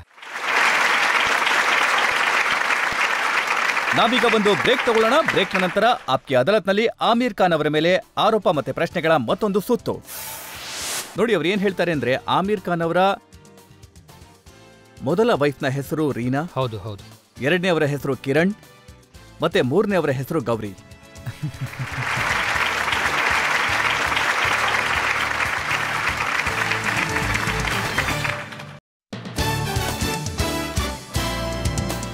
Welcome back. ಆಪ್ಕಿ ಅದಾಲತ್ನಲ್ಲಿ ಇವತ್ತಿನ ನಮ್ಮ ಅತಿಥಿ ಸೂಪರ್ ಸ್ಟಾರ್ ಆಮೀರ್ ಖಾನ್. ಆಪ್ಕಿ ಅದಾಲತ್ನಲ್ಲಿ ಮುಂದಿನ ಆರೋಪ. ಆಪ್ಕಿ ಅದಾಲತ್ನಲ್ಲಿ ಸೂಪರ್ ಸ್ಟಾರ್ ಆಮಿರ್ ಖಾನ್ ಮೇಲಿರುವ ಆರೋಪವೆಂದರೆ ಇವರು ಧರ್ಮದ ಬಗ್ಗೆ ತಮಾಷೆ ಮಾಡುತ್ತಾರೆ ಎಂಬುದು. ಆಮಿರ್, ಯಾವಾಗೆಲ್ಲ ನಿಮ್ಮ ಹೊಸ ಸಿನಿಮಾ ರಿಲೀಸ್ ಆಗತ್ತಲ್ಲ ಆಗೆಲ್ಲ ಇಂಟರ್ನೆಟ್ ಅಲ್ಲಿ, ಸೋಷಿಯಲ್ ಮೀಡಿಯಾದಲ್ಲಿ ಶಿವನ ಅವತಾರ ಆಗ್ತೀರಾ. ಹೌದು. ಜನಗಳು ನಿಮ್ಮ ಫೋಟೋಸ್ನ ಪೋಸ್ಟ್ ಮಾಡ್ತಾರೆ, ಹೌದು. PK ಸಿನಿಮಾದ ಸೀನ್ ನ ಪೋಸ್ಟ್ ಮಾಡ್ತಾರೆ, ಮತ್ತೆ ಹೇಳ್ತಾರೆ ನೋಡಿ ಆಮಿರ್ ಖಾನ್ ಹಿಂದೂಗಳಿಗೆ ಅವಮಾನ ಮಾಡಿದ್ದಾರೆ, ಹಿಂದೂ ಧರ್ಮಕ್ಕೆ ಅವಮಾನ ಮಾಡಿದ್ದಾರೆ, ಶಿವ ಓಡ್ತಾ ಇರೋದನ್ನ ತೋರಿಸಿದ್ದಾರೆ, ಬಾತ್ರೂಮ್ನಲ್ಲಿ ತೋರಿಸಿದ್ದಾರೆ. ನೋಡಿ, ಅವರು ತುಂಬಾ ತಪ್ಪಾಗಿ ಹೇಳ್ತಾರೆ. ನೋಡಿ, ನಾನು ಯಾವುದೇ ಧರ್ಮದ ವಿರುದ್ಧ ಅಲ್ಲ. ನಾನು ಪ್ರತಿಯೊಂದು ಧರ್ಮವನ್ನು ತುಂಬಾ ಗೌರವಿಸ್ತೀನಿ. ಮತ್ತೆ ಈ ಧಾರ್ಮಿಕ ಮುಖಂಡ್ರೇನಿದ್ದಾರೆ ಅವ್ರ ಬಗ್ಗೆ ಕೂಡ ನನ್ನ ಮನಸ್ಸಲ್ಲಿ ನಿಜವಾಗ್ಲೂ ತುಂಬಾನೇ ಗೌರವ ಇದೆ. ಆ ಫಿಲಂ ಹೇಳ್ತಾ ಇದ್ದಿದ್ದು ಒಂದೇ ವಿಷಯನ, ಯಾವ ಜನ ಧರ್ಮದ ಲಾಭ ತಗೊಳ್ಳೋದಿಕ್ಕೆ ನೋಡ್ತಾರೆ ಮತ್ತು ಸಾಮಾನ್ಯ ಜನರನ್ನ ಮೂರ್ಖರನ್ನಾಗಿಸ್ತಾರೆ, ಅವರಿಂದ ಹಣ ಸುಲಿಗೆ ಮಾಡ್ತಾರೆ, ಬೇರೆ ಬೇರೆ ಕೆಲಸಗಳನ್ನ ಮಾಡಿಸ್ತಾರೆ, ಅವರಿಂದ ದೂರ ಇರಿ ಅನ್ನೋದು ಅದರ ಸಂದೇಶ ಆಗಿತ್ತು. ಆ ರೀತಿ ಜನ ನಿಮ್ಗೆ ಎಲ್ಲ ಧರ್ಮದಲ್ಲೂ ಸಿಗ್ತಾರೆ. ಆ ಫಿಲಂನ ಪರ್ಪಸ್ ಅದೇ ಆಗಿತ್ತು. ಯಾರು ತಪ್ಪದಾರಿಲ್ ನಡೆಸ್ತಾರೆ ಅವರಿಂದ ದೂರ ಇರಿ ಅನ್ನೋದು. ಧರ್ಮದ ವಿರುದ್ಧ ಇರಲಿಲ್ಲ ಅದು. ಅಂದ್ರೆ ಟ್ರೋಲ್ಸ್ ಸಾಕಷ್ಟು ಹೆಸರನ್ನ ಹಾಳು ಮಾಡ್ತು. ಅವ್ರು ನನ್ನ ಹಿಂದೆ ಬಿದ್ದ್ಬಿಡಿದ್ರು ರಜತ್ ಅವರೇ, ಏನಾದ್ರೂ ಮಾಡಿ ಅವ್ರಿಗೆ.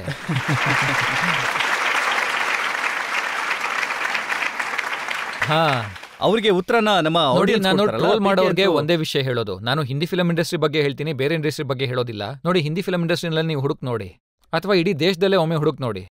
ನನ್ನ ರೀತಿ ಫಿಲಂ ಮಾಡಿರೋರು ನಿಮ್ಗೆ, ನನ್ನ ರೀತಿ ಮಾಡಿರೋರು ಎಷ್ಟು ಜನ ಸಿಗ್ತಾರೆ ಹೇಳಿ? ನಾನು ಸೋಷಿಯಲ್ ಫಿಲಂ ಮಾಡಿದ್ದೀನಿ, ನಾನು ಸತ್ಯಮೇವ ಜಯತೆ ಮಾಡಿದ್ದೀನಿ, ನಾನು ಪಾನಿ ಫೌಂಡೇಶನ್ ನಡೆಸ್ತಿದ್ದೀನಿ. ಯಾರು ಈ ರೀತಿ ಮಾಡಿದ್ದಾರೆ? ಯಾರಾದ್ರೂ ಒಬ್ರು ಹೆಸರು ಹೇಳಿ ನೋಡೋಣ, ಒಂದ್ ಹೆಸರು ಹೇಳಿ. ಮತ್ತೆ ನಾನಿದನ್ನ 1 ತಿಂಗಳಿಂದ ಮಾಡ್ತಿಲ್ಲ, 2 ತಿಂಗಳಿಂದ ಮಾಡ್ತಿಲ್ಲ, 1 ವರ್ಷದಿಂದ ಮಾಡ್ತಿಲ್ಲ, ಮೊದಲಿಂದ ಮಾಡ್ತಾ ಇದ್ದೀನಿ. 35 ವರ್ಷ ಆಯ್ತು ಮಾಡಿ. ಹಾಗಾಗಿ ನನ್ನ ಆಡಿಯನ್ಸ್ ಏನಿದ್ದಾರೆ, ನನ್ನ ರಿಯಲ್ ಆಡಿಯನ್ಸ್ ಏನಿದ್ದಾರೆ, ಅವ್ರಿಗೆ ಗೊತ್ತಿದೆ ಆಮಿರ್ ಖಾನ್ ಏನು ಅನ್ನೋದು. ಅವ್ರಿಗೆ ಉತ್ತರ ಕೊಡೋ ಅವಶ್ಯಕತೆನೇ ಇಲ್ಲ. ನೋಡಿ, ಟ್ರೋಲ್ಸ್ ಅವ್ರು ಹೇಳ್ತಾರೆ ನೀವು ಲವ್ ಜಿಹಾದ್ ಮಾಡ್ತೀರಿ. ಅಯ್ಯೋ ದೇವ್ರೆ. ನೋಡಿ, ಅವ್ರು ಹೇಳ್ತಾರೆ PK ನಲ್ಲಿ ನೀವು ಜಸ್ಟಿಫೈ ಮಾಡಿದ್ದೀರಾ ಒಬ್ಳು ಹಿಂದೂ ಹುಡುಗಿ ಪಾಕಿಸ್ತಾನದ ಮುಸಲ್ಮಾನನ್ನ ಮದ್ವೆ ಮಾಡ್ಕೊಳ್ಳಿ ಅಂತ. ಹೌದು ಹೌದು. ನೋಡಿ, ನಾನಿದ್ರ ಬಗ್ಗೆ ಒಂದೇ ವಿಷಯ ಹೇಳೋಕ್ ಬಯಸೋದು. ನೋಡಿ, 2 ಧರ್ಮದ ವ್ಯಕ್ತಿಗಳು ಹತ್ರ ಬಂದಾಗ, ಅವ್ರ ನಡುವೆ ಪ್ರೀತಿ ಹುಟ್ಟಿದಾಗ ಅವರು ಮದ್ವೆ ಆಗೋಕ್ ಬಯಸ್ತಾರೆ. ಎಲ್ಲ ಕೂಡ ಲವ್ ಜಿಹಾದೇ ಆಗೋದಿಲ್ಲ. 2 ಬೇರೆ ಬೇರೆ ಧರ್ಮಗಳ ಜನ ಒಬ್ರೊಬ್ರು ಹತ್ರ ಆಗ್ತಾರೆ. ಇದು ಮಾನವೀಯತೆಯ ವಿಷಯ. ಪ್ರತಿ ಬಾರಿ ಲವ್ ಜಿಹಾದ್ ಆಗೋದಿಲ್ಲ. 2 ಮನಸ್ಸುಗಳು ಒಂದಾದಾಗ ಅದು ಮಾನವ ಧರ್ಮ ಆಗತ್ತೆ, ಬೇರೆ ಧರ್ಮಕ್ಕಿಂತ ದೊಡ್ಡದಾಗತ್ತೆ. ನಾನ್ ನಿಮ್ಗೆ ಹೇಳ್ತೀನಿ ನೋಡಿ. ನನ್ನ ತಂಗಿ ನಿಖತ್, ಅವಳ ಮದ್ವೆ ಆಗಿರೋದು ಸಂತೋಷ್ ಹೆಗಡೆ ಅವ್ರ ಜೊತೆ. ಅವರು ಹಿಂದೂ, ಅದನ್ನ ಲವ್ ಜಿಹಾದ್ ಅಂತೀರಾ? ನನ್ನ ಚಿಕ್ಕ ತಂಗಿ ಫರ್ಹತ್, ಅವಳ ಮದ್ವೆ ಆಗಿರೋದು ರಾಜೀವ್ ದತ್ತಾ ಅವ್ರ ಜೊತೆ. ಅವ್ರು ಹಿಂದೂ, ನನ್ನ ತಂಗಿ ಮುಸ್ಲಿಂ, ಅದನ್ನ ಲವ್ ಜಿಹಾದ್ ಅಂತೀರಾ? ನನ್ನ ಮಗಳು ಆಯ್ರಾ, ಕೆಲವು ಸಮಯದ ಹಿಂದೆನೆ ಅವಳ ಮದ್ವೆ ಆಯ್ತು ನೂಪುರ್ ಅವ್ರ ಜೊತೆ. Love is the biggest thing on earth. ಮತ್ತೆ ನೋಡಿ, ಜನ ಹೇಳ್ತಾರೆ ಆಮಿರ್ ಖಾನ್ ಅವರ ಮೊದಲ ವೈಫ್ನ ಹೆಸರು ರೀನಾ, ಹೌದು. 2ನೇಯವರ ಹೆಸರು ಕಿರಣ್, ಮುಂದೆ ಬರುವಂತವ್ರು ಗೌರಿ.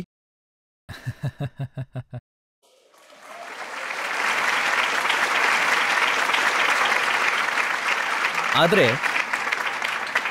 ಇವೆಲ್ಲವೂ ದೇವತೆಗಳ ಹೆಸರು. ಹೌದು ಹೌದು. ಆದ್ರೆ ಮಕ್ಕಳ ಹೆಸರು ಜುನೇದ್ ಖಾನ್, ಹಿರಾ ಖಾನ್, ಆಜಾದ್ ಖಾನ್. ಹೌದು. ನೋಡಿ, ನನ್ನ ಮಕ್ಕಳಿಗೆ ಹೆಸರಿಟ್ಟಿರೋದೆಲ್ಲ ಆ ಮಕ್ಕಳ ತಾಯಿ ಅಂದ್ರೆ ಇಟ್ಟಿರೋದು. ಅದರಲ್ಲಿ ನನ್ನ ಕೈವಾಡ ಏನೂ ಇಲ್ಲ. ನೋಡಿ, ನೀವು ಕೂಡ ಹಸ್ಬೆಂಡ್ ಆಗಿದ್ದೀರಾ, ನಿಮ್ಗೆ ಇದ್ರ ಬಗ್ಗೆ ಗೊತ್ತಿರುತ್ತೆ, ನೀವು ಒಪ್ಕೋತೀರಾ.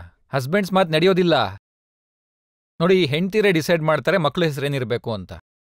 ಹಾಗಾಗಿ ರೀನಾನೇ ಹೆಸರಿಟ್ಟಿದ್ದು ಜುನೈದ್ ಮತ್ತೆ ಆಯ್ರಾ ಅಂತ. ನಾನು ನಿಮ್ಗೆ ಇನ್ನೊಂದು ವಿಷಯ ಹೇಳ್ತೀನಿ. ಆಯ್ರಾದ ಇನ್ನೊಂದು ಅರ್ಥ ಸರಸ್ವತಿ ಅಂತ. ಇರಾವತಿಯನ್ನ ಹೆಸರು ಕೇಳಿದ್ದೀರಾ? ಅದರ ಶಾರ್ಟ್ ಫಾರ್ಮೇ Hira. But Reena wanted to pronounce it Ira. ನೋಡಿ, ಇದೆಲ್ಲ ರೀನಾ ಡಿಸೈಡ್ ಮಾಡಿದ್ದು, ನನ್ನ ಕೈವಾಡ ಅಂತೂ ಏನೂ ಇಲ್ಲ. ಅವರೇ ನಿರ್ಧಾರ ತಗೊಂಡಿದ್ದು. ಮೇನಕಾ ಗಾಂಧಿಯವರ ಒಂದು ಪುಸ್ತಕ ಇದೆ, ಬುಕ್ ಆಫ್ ಹಿಂದೂ ನೇಮ್ಸ್. ಅದರಿಂದ ಈ ಆಯ್ರಾ ಅನ್ನೋ ಹೆಸರನ್ನ ಆಕೆ ತಗೊಂಡಿದ್ದು. ಹಾಗಾಗಿ ಆಯ್ರಾ ಅನ್ನೋ ಹೆಸರು ಸರಸ್ವತಿಯ ಇನ್ನೊಂದು ಹೆಸರು. ಆಜಾದ್, ಆ ಹೆಸರನ್ನ ಕಿರಣ್ ಇಟ್ಟಿದ್ದು. ಅದು ಯಾಕೆ ಅಂತಂದ್ರೆ, ನಾವು ಮೌಲಾನಾ ಆಜಾದ್ ಅವರ ವಂಶಸ್ಥರು. ಅವರು ನಮ್ಮ ದೇಶಕ್ಕೋಸ್ಕರ, ದೇಶದ ಸ್ವಾತಂತ್ರ್ಯಕ್ಕೋಸ್ಕರ ಸಾಕಷ್ಟು ತ್ಯಾಗ ಮಾಡಿದ್ದಾರೆ. ಬೇರೆ ದೇಶವಾಸಿಗಳ ಜೊತೆ ಅವರು ಹೆಗಲಿಗೆ ಹೆಗಲು ಕೊಟ್ಟು, ನೆಹರು ಅವ್ರ ಜೊತೆ, ಗಾಂಧಿಯವ್ರ ಜೊತೆ, ಪಟೇಲ್ ಅವ್ರ ಜೊತೆ ಅವರು ಕೂಡ ಹೆಗ್ಲಿಗೆ ಹೆಗ್ಲು ಕೊಟ್ಟು ದೇಶದ ಸ್ವಾತಂತ್ರ್ಯಕ್ಕೋಸ್ಕರ ಹೋರಾಟ ಮಾಡಿದ್ದಾರೆ. ಅವರು ನಮಗೆಲ್ಲ ಒಂದು ಇನ್ಸ್ಪಿರೇಷನ್ ಥರ. ಹಾಗಾಗಿ ಅವ್ರ ನೆನಪಾಗಿ ಈ ಹೆಸರಿಡೋಣ ಅಂತ ಕಿರಣೇ ಹೇಳಿದ್ದು. ಆದರೆ ಆಜಾದ್ ಮುಸ್ಲಿಂ ಹೆಸರಲ್ಲ. ಚಂದ್ರಶೇಖರ ಆಜಾದ್ ಗೊತ್ತಿದ್ದಾರೆ ನಿಮಗೆ. ಅವರು ಕೂಡ ನಮ್ಮ ಫ್ರೀಡಮ್ ಫೈಟರ್ ಅಲ್ವಾ. ಆಜಾದ್ ಹೆಸರಿಗೆ ಯಾವುದೇ ಧರ್ಮ ಇಲ್ಲ, ಅದೊಂದು ನ್ಯೂಟ್ರಲ್ ನೇಮ್. ಅಲ್ಲದೆ ಆ ಹೆಸರು ನಾನು ಇಟ್ಟೇ ಇಲ್ಲ.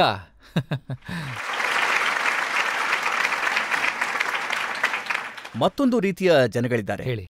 ಅವರನ್ನ ಇಸ್ಲಾಮಿಕ್ ಟ್ರೋಜನ್ ಅಂತ ಹೇಳ್ಬೋದು.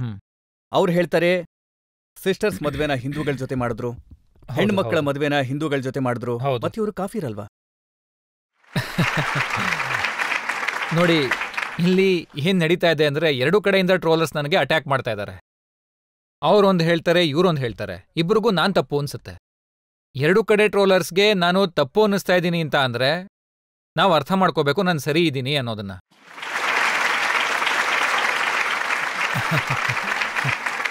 ನೋಡಿ, ಮುಸ್ಲಿಂ ಸಪೋರ್ಟರ್ ಟ್ರೋಲ್ ಏನಿದೆಯಲ್ಲ, ಅವ್ರು ಹೇಳ್ತಾರೆ ಇವರು ಗಜನಿ ತನಕ ಸರಿಯಾಗಿದ್ರು, ಅದಾದ ನಂತರ ಮುಸಲ್ಮಾನ್ ಅನ್ನೋದನ್ನ ಮರ್ತೋಗಿದ್ರು. ಇಲ್ಲ, ಆ ಥರ ವಿಷಯ ಏನಿಲ್ಲ. ನಾನೊಬ್ಬ ಮುಸಲ್ಮಾನ, ಮತ್ತೆ ಆ ವಿಷಯದ ಬಗ್ಗೆ ನನಗೆ ತುಂಬಾನೇ ಹೆಮ್ಮೆ ಕೂಡ ಇದೆ. ಹಾಗೆ ನಾನು ಒಬ್ಬ ಭಾರತೀಯ, ಆ ವಿಷಯದ ಬಗ್ಗೆ ಕೂಡ ನನಗೆ ಹೆಮ್ಮೆ ಇದೆ. ಈ ಎರಡೂ ವಿಷಯಗಳೇನಿದೆ, ಎರಡೂ ಸತ್ಯ, ಎರಡರ ಬಗ್ಗೆನೂ ಹೆಮ್ಮೆ ಇದೆ.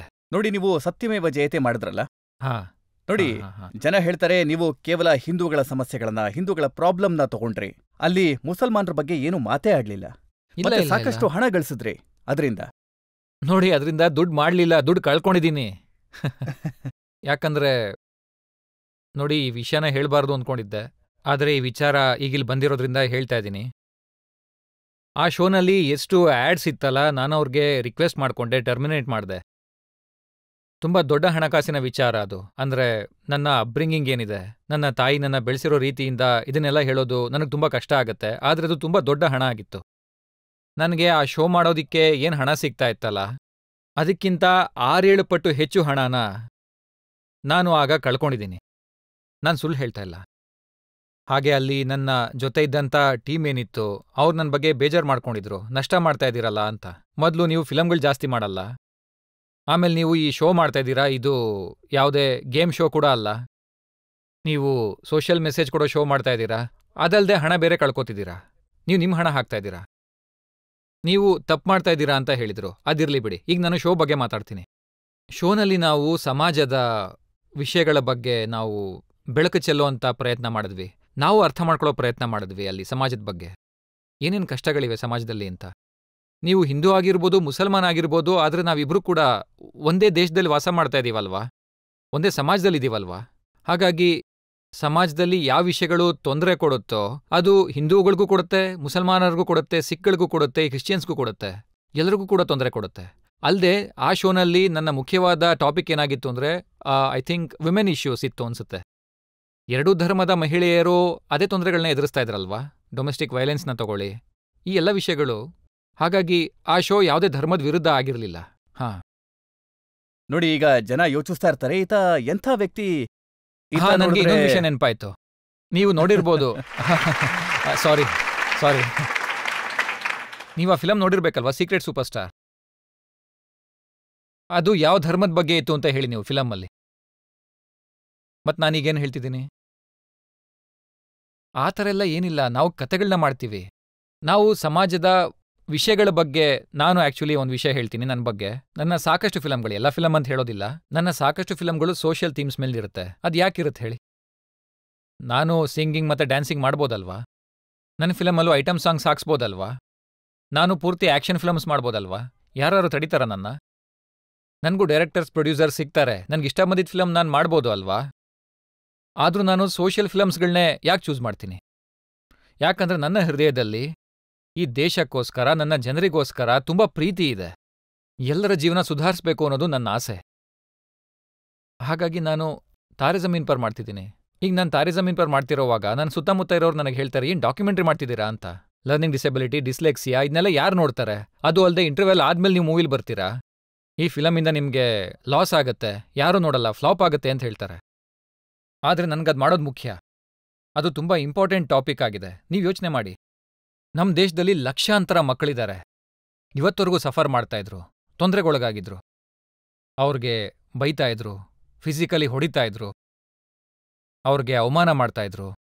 ಹಾಗಾಗಿ ಈ ಫಿಲಮ್ ನನಗೆ ತುಂಬಾನೇ ಇಂಪಾರ್ಟೆಂಟ್ ಆಗಿತ್ತು. ನೋಡಿ, ಇದು ನಮ್ಮ ಮಕ್ಕಳ ಭವಿಷ್ಯದ ಬಗ್ಗೆ ಇರೋದು, ನಮ್ಮ ತಂದೆ ತಾಯಿ ಬಗ್ಗೆ ಇರೋದು. ಅವ್ರಿಗೂ ಕೂಡ ಅರ್ಥ ಆಗ್ಬೇಕು, ನಮ್ಮ ಮಗುಗೆ ತೊಂದರೆ ಆಗ್ತಾ ಇದೆ, ನಾನು ಅವ್ರಿಗೆ ಬೈಬಾರ್ದು, ಅವ್ರಿಗೆ ಸಹಾಯ ಮಾಡಬೇಕು ಅನ್ನೋದು.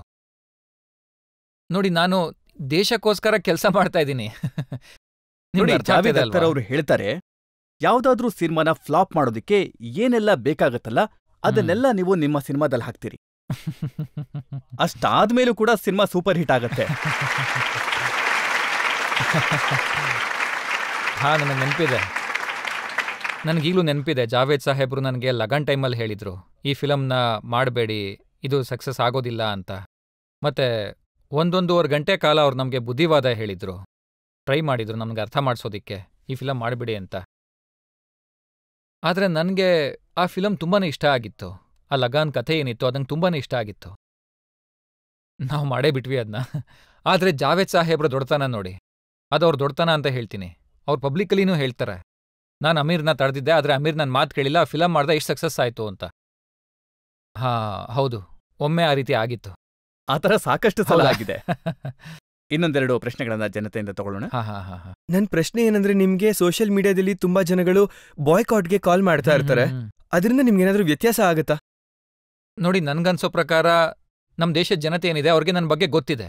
ಟ್ರೋಲ್ಸ್ ಪ್ರಯತ್ನ ಪಡ್ತಾರಷ್ಟೇ, ಏನಾದರೂ ಮಾಡಬೇಕು ಅಂತ ಪ್ರಯತ್ನ ಪಡ್ತಾರೆ. ಆದರೆ ನನ್ನ ಆಡಿಯನ್ಸ್ ಬಗ್ಗೆ ನನಗೆ ಸಂಪೂರ್ಣ ನಂಬಿಕೆ ಇದೆ. ನೋಡಿ, ಒಳ್ಳೆ ವಿಚಾರ ಏನು ಅಂತಂದ್ರೆ, ಅದು PK ಆಗಿರ್ಬೋದು, ಅದು ದಂಗಲ್ ಆಗಿರ್ಬೋದು, ಅದನ್ನ ಸಾಕಷ್ಟು ಸಲ ಟ್ರೋಲ್ ಮಾಡಿದ್ರು, ಆದ್ರೂ ಸಿನಿಮಾ ಹಿಟ್ ಆಯಿತು. ಖಂಡಿತ, ಹೌದು ಹೌದು. ಯಾಕಂದ್ರೆ ನನ್ನ ಆಡಿಯನ್ಸ್ಗೆ ನನ್ನ ಬಗ್ಗೆ ತುಂಬಾ ಚೆನ್ನಾಗಿ ಗೊತ್ತಿದೆ. ಮತ್ತೆ ನನ್ನ ಅವರ ನಡುವೆ ಒಂದು ಆಳವಾದ ಸಂಬಂಧ ಇದೆ. ಮತ್ತೆ ಆ ಸಂಬಂಧ ಕೇವಲ ಸಿನಿಮಾನಿಂದ ಬಂದಿರೋದಲ್ಲ, ಆ ಸಂಬಂಧ ನನ್ನ ಜೀವನಕ್ಕೂ ನಂಟು ಹೊಂದಿದೆ.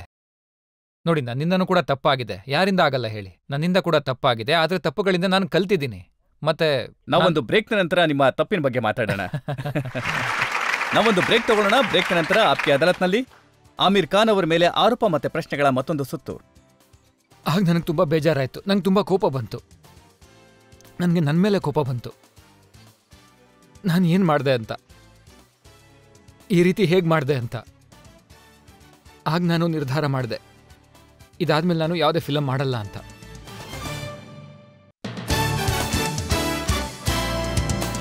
Welcome back. ಆಪ್ಕಿ ಅದಾಲತ್ನಲ್ಲಿ ಇವತ್ತಿನ ನಮ್ಮ ಅತಿಥಿ ಸೂಪರ್ ಸ್ಟಾರ್ ಆಮೀರ್ ಖಾನ್.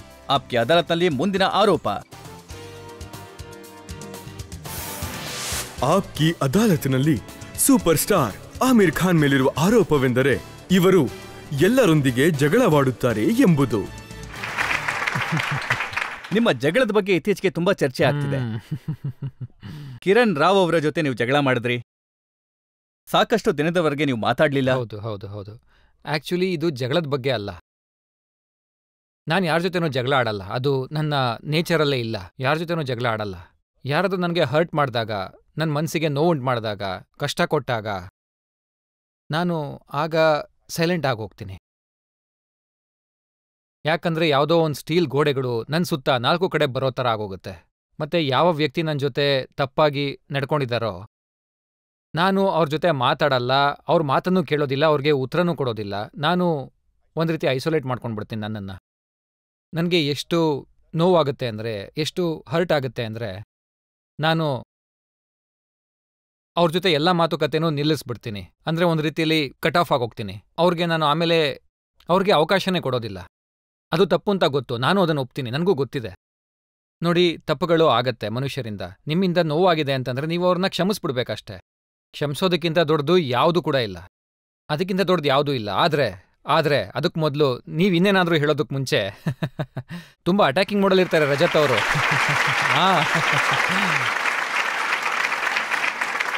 ಸುಮ್ಮನೆ ಅಂತೂ ಬಿಡೋದಿಲ್ಲ, ಟ್ಯಾಕ್ ಟ್ಯಾಕ್ ಟ್ಯಾಕ್ ಟ್ಯಾಕ್ ಒಂದಾದ್ಮೇಲೊಂದು. ಹಾಗಾಗಿ ವಿಷಯ ಏನು ಅಂತಂದ್ರೆ, ನಾನಿದನ್ನ ಇಮ್ಮೆಚ್ಯೂರ್ ಅಂತ ಹೇಳ್ತೀನಿ. ಇದು ಹುಡುಗತನ. ನೋಡಿ, ನಿಮ್ಮ ಸ್ನೇಹಿತನ ಜೊತೆ ಯಾವುದೋ ವಿಷಯದ ಮೇಲೆ ಭಿನ್ನಾಭಿಪ್ರಾಯ ಬಂತು, ಜಗಳ ಆಯ್ತು, ಹಾಗಾಗಿ ನೀವು ವರ್ಷಗಳ ತನಕ ಮಾತಾಡ್ಲಿಲ್ಲ ಅಂದ್ರೆ ಅದು ತಪ್ಪಲ್ವಾ?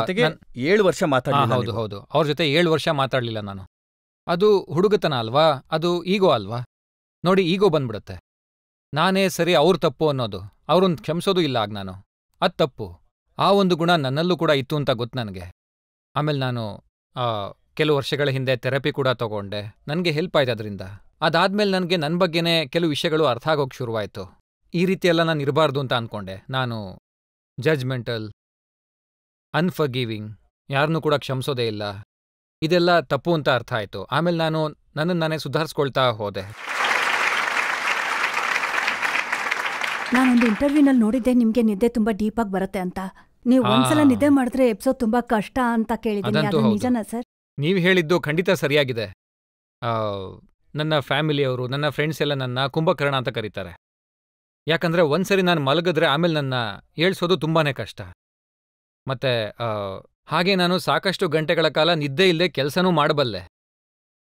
ಆದರೆ ಒಂದ್ಸರಿ ನಾನು ಮಲಗ್ಬಿಟ್ರೆ ಆಮೇಲೆ ನಾನು ಏಳ್ಸೋದು ತುಂಬಾನೇ ಕಷ್ಟ. ನಾನು ಹಾಸಿಗೆ ಮೇಲೆ ಮಲಗಿದಾಗ ಆ ಬೆಡ್ಸೈಡ್ ಟೇಬಲ್ ಇರುತ್ತಲ್ಲ, ಅದ್ರ ಮೇಲೆ ನಾನೊಂದು ವಾಟರ್ ಸ್ಪ್ರೇ ಇಟ್ಟಿರ್ತೀನಿ. ನಾವು ಮೇಕಪ್ಪಲ್ಲಿ ವಾಟರ್ ಸ್ಪ್ರೇ ಯೂಸ್ ಮಾಡ್ತೀವಲ್ಲ, ಅದು ಪರ್ಮನೆಂಟ್ ಆಗಿ ನನ್ನ ಬೆಡ್ ಸೈಡಲ್ಲೇ ಇರುತ್ತೆ. ಯಾಕಂದ್ರೆ ಬೆಳಗ್ಗೆ ಹೊತ್ತು ನಾನಾಗೆ ಅಂತೂ ಹೇಳೋದಿಲ್ಲ, ಅಲಾರ್ಮ್ ಸೌಂಡ್ ಅಂತೂ ನನಗೆ ಕೇಳಿಸೋದೇ ಇಲ್ಲ. ಆಮೇಲೆ ನಾನು ನಿದ್ದೆಯಲ್ಲಿ ಸಾಕಷ್ಟು ಸುಳ್ಳು ಹೇಳ್ತೀನಿ. ನೋಡಿ, ಯಾರಾದರೂ ಬಂದು ನನ್ನ 6 ಗಂಟೆಗೆ ನಿಂಗೆ ಶೂಟಿಂಗ್ ಇದೆ ಎದ್ದೇಳು ಅಂತ ಹೇಳಿದ್ರೆ, ನಾನು ನಿದ್ದೆಯಲ್ಲಿ ಇಲ್ಲ ಇಲ್ಲ ಅದು ಕ್ಯಾನ್ಸಲ್ ಆಗೋಯ್ತು, ನನ್ನ ಮಲ್ಕೊಳಕ್ಕೆ ಬಿಡು ಅಂತ ಹೇಳ್ಬಿಡ್ತೀನಿ. ಇದು 3-4 ಸರಿ ಆಗಿದೆ. ನಾನು ರೀನಾಗೆ ಶೂಟಿಂಗ್ ಕ್ಯಾನ್ಸಲ್ ಆಗೋಗಿದೆ, ನನ್ನ ಮಲ್ಗಕ್ಕೆ ಬಿಡು ಅಂತ ಎಷ್ಟೋ ಸರಿ ಹೇಳಿದ್ದೀನಿ. ಅವ್ರು ಹಾಗೆ ಮಾಡಿದ್ದಾರೆ. ಅದು ಯಶ್ ಜಿ ಅವ್ರ ಜೊತೆ ಆಗಿದೆ. ಯಶ್ ಚೋಪ್ರಾ ನಂಬರ್ 1 ಡೈರೆಕ್ಟರ್, ಅವ್ರ ಜೊತೆ ಮೊದಲನೇ ಬಾರಿ ಕೆಲಸ ಮಾಡ್ತಾ ಇದ್ದೆ, ಪರಂಪರ. ಅವ್ರು ನನಗೆ ಹೇಳಿದ್ರು, ಶೂಟಿಂಗ್ ಮುಂಚೆ ನಾವು ಫೋಟೋ ಸೆಷನ್ ಮಾಡೋಣ, ಶೂಟಿಂಗು 2-3 ತಿಂಗಳು ಆದ್ಮೇಲಿದೆ, ಅದಕ್ಕೆ ಮುಂಚೆ ಒಂದು ಲುಕ್ಕಿಂದು ಫೋಟೋ ಸೆಷನ್ ಮಾಡೋಣ ಅಂತ, ಲುಕ್ ಹೇಗೆ ಬರುತ್ತೆ ಅಂತ. ಅವ್ರು ನಾಳೆ 11 ಗಂಟೆಗೆ ಬನ್ನಿ ಅಂತ ಹೇಳಿದ್ರು ನನಗೆ. ಆಗ ನಾನು ಹೇಳಿದೆ, ಯಶ್ ಜಿ ಅವರೇ ಸಾರಿ, ಬೆಳಗ್ಗೆ ಶೂಟಿಂಗ್ ಇದೆ, ನಾನು 11 ಗಂಟೆಗೆ ಬರೋಕ್ಕಾಗಲ್ಲ, ನಾನು ಬೆಳಗ್ಗೆ 7 ಗಂಟೆಗೆ ಬಂದ್ಬಿಡ್ತೀನಿ ಅಂತ. ಆಗ ಅವ್ರು ನನಗೆ ಫೋಟೋ ಸೆಷನ್ಗೆ ಅಷ್ಟು ಬೇಗ ಇಳಿಸ್ತೀನನ್ನ ಅಂತ ಕೇಳಿದ್ರು. ನಾನು ಯಶ್ ಜಿ ಅವ್ರಿಗೆ ರಿಕ್ವೆಸ್ಟ್ ಮಾಡಿಕೊಂಡೆ, ನನಗೆ ಶೂಟಿಂಗ್ ಇದೆ, 7 to 9 ನಾನು ಫೋಟೋ ಸೆಷನ್ ಮುಗಿಸಿ ಹೋಗ್ತೀನಿ, ಆಮೇಲೆ ನಾನು ಶೂಟಿಂಗಿಗೆ ಹೋಗ್ತೀನಿ ಅಂತ ಹೇಳಿದೆ. 9 ಗಂಟೆಗೆ ಹೊರಟ್ರೆ 10 ಗಂಟೆಗಂತೂ ರೀಚ್ ಆಗ್ತೀನಿ, 1 ಅವರ್ ಲೇಟಾಗಿ ಶೂಟಿಂಗ್ ಹೋಗ್ತೀನಿ, ಪರವಾಗಿಲ್ಲ ಅಂದೆ. ಆಗ ನನಗೆ ಮನ್ಸೂರ್ ಅವ್ರ ಶೂಟಿಂಗ್ ಇತ್ತು, ನನ್ನ ಅಣ್ಣ ಇದ್ದಾರಲ್ಲ, ಅವ್ರ ಹತ್ರ ನಾನು ಪರ್ಮಿಷನ್ ತಗೊಂಡೆ, 1 ಅವರ್ ನಾನು 1-1.5 ಗಂಟೆ ಲೇಟಾಗಿ ಬರ್ತೀನಿ ಅಂತ, ಪ್ಲೀಸ್ ಅಡ್ಜಸ್ಟ್ ಮಾಡ್ಕೊ ಅಂತ ಹೇಳಿದ್ದೆ. ಅವರು ಓಕೆ ಅಂತ ಹೇಳಿದ್ರು. ನೆಕ್ಸ್ಟ್ ದಿನ ನಾನು ಎದ್ದಾಗ 11:30 ಆಗಿತ್ತು. ನನಗೆ ಎಷ್ಟಾಗ ಕೋಪ ಬಂತು ಅಂದರೆ, ನಾನು ನನ್ನ ಹುಡುಗ ಇರ್ತಾನಲ್ಲ ಅವನಿಗೆ ಹೇಳ್ದೆ, ಅಲ್ಲ ನೀನು ಏನು ಮಾಡಿದೆ, ನೀನು 11:30 ತನಕ ನೀನು ಸುಮ್ಮನೆ ಇದೆಯಲ್ಲ ಅಂತ.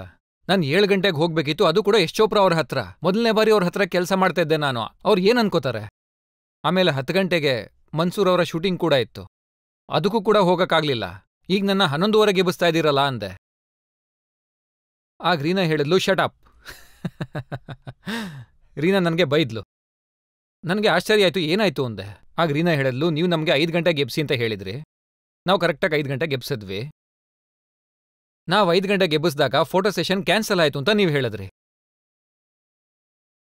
ನಾನು ಯಾವಾಗ ಹೇಳ್ದೆ ಅಂತ ಕೇಳಿದೆ.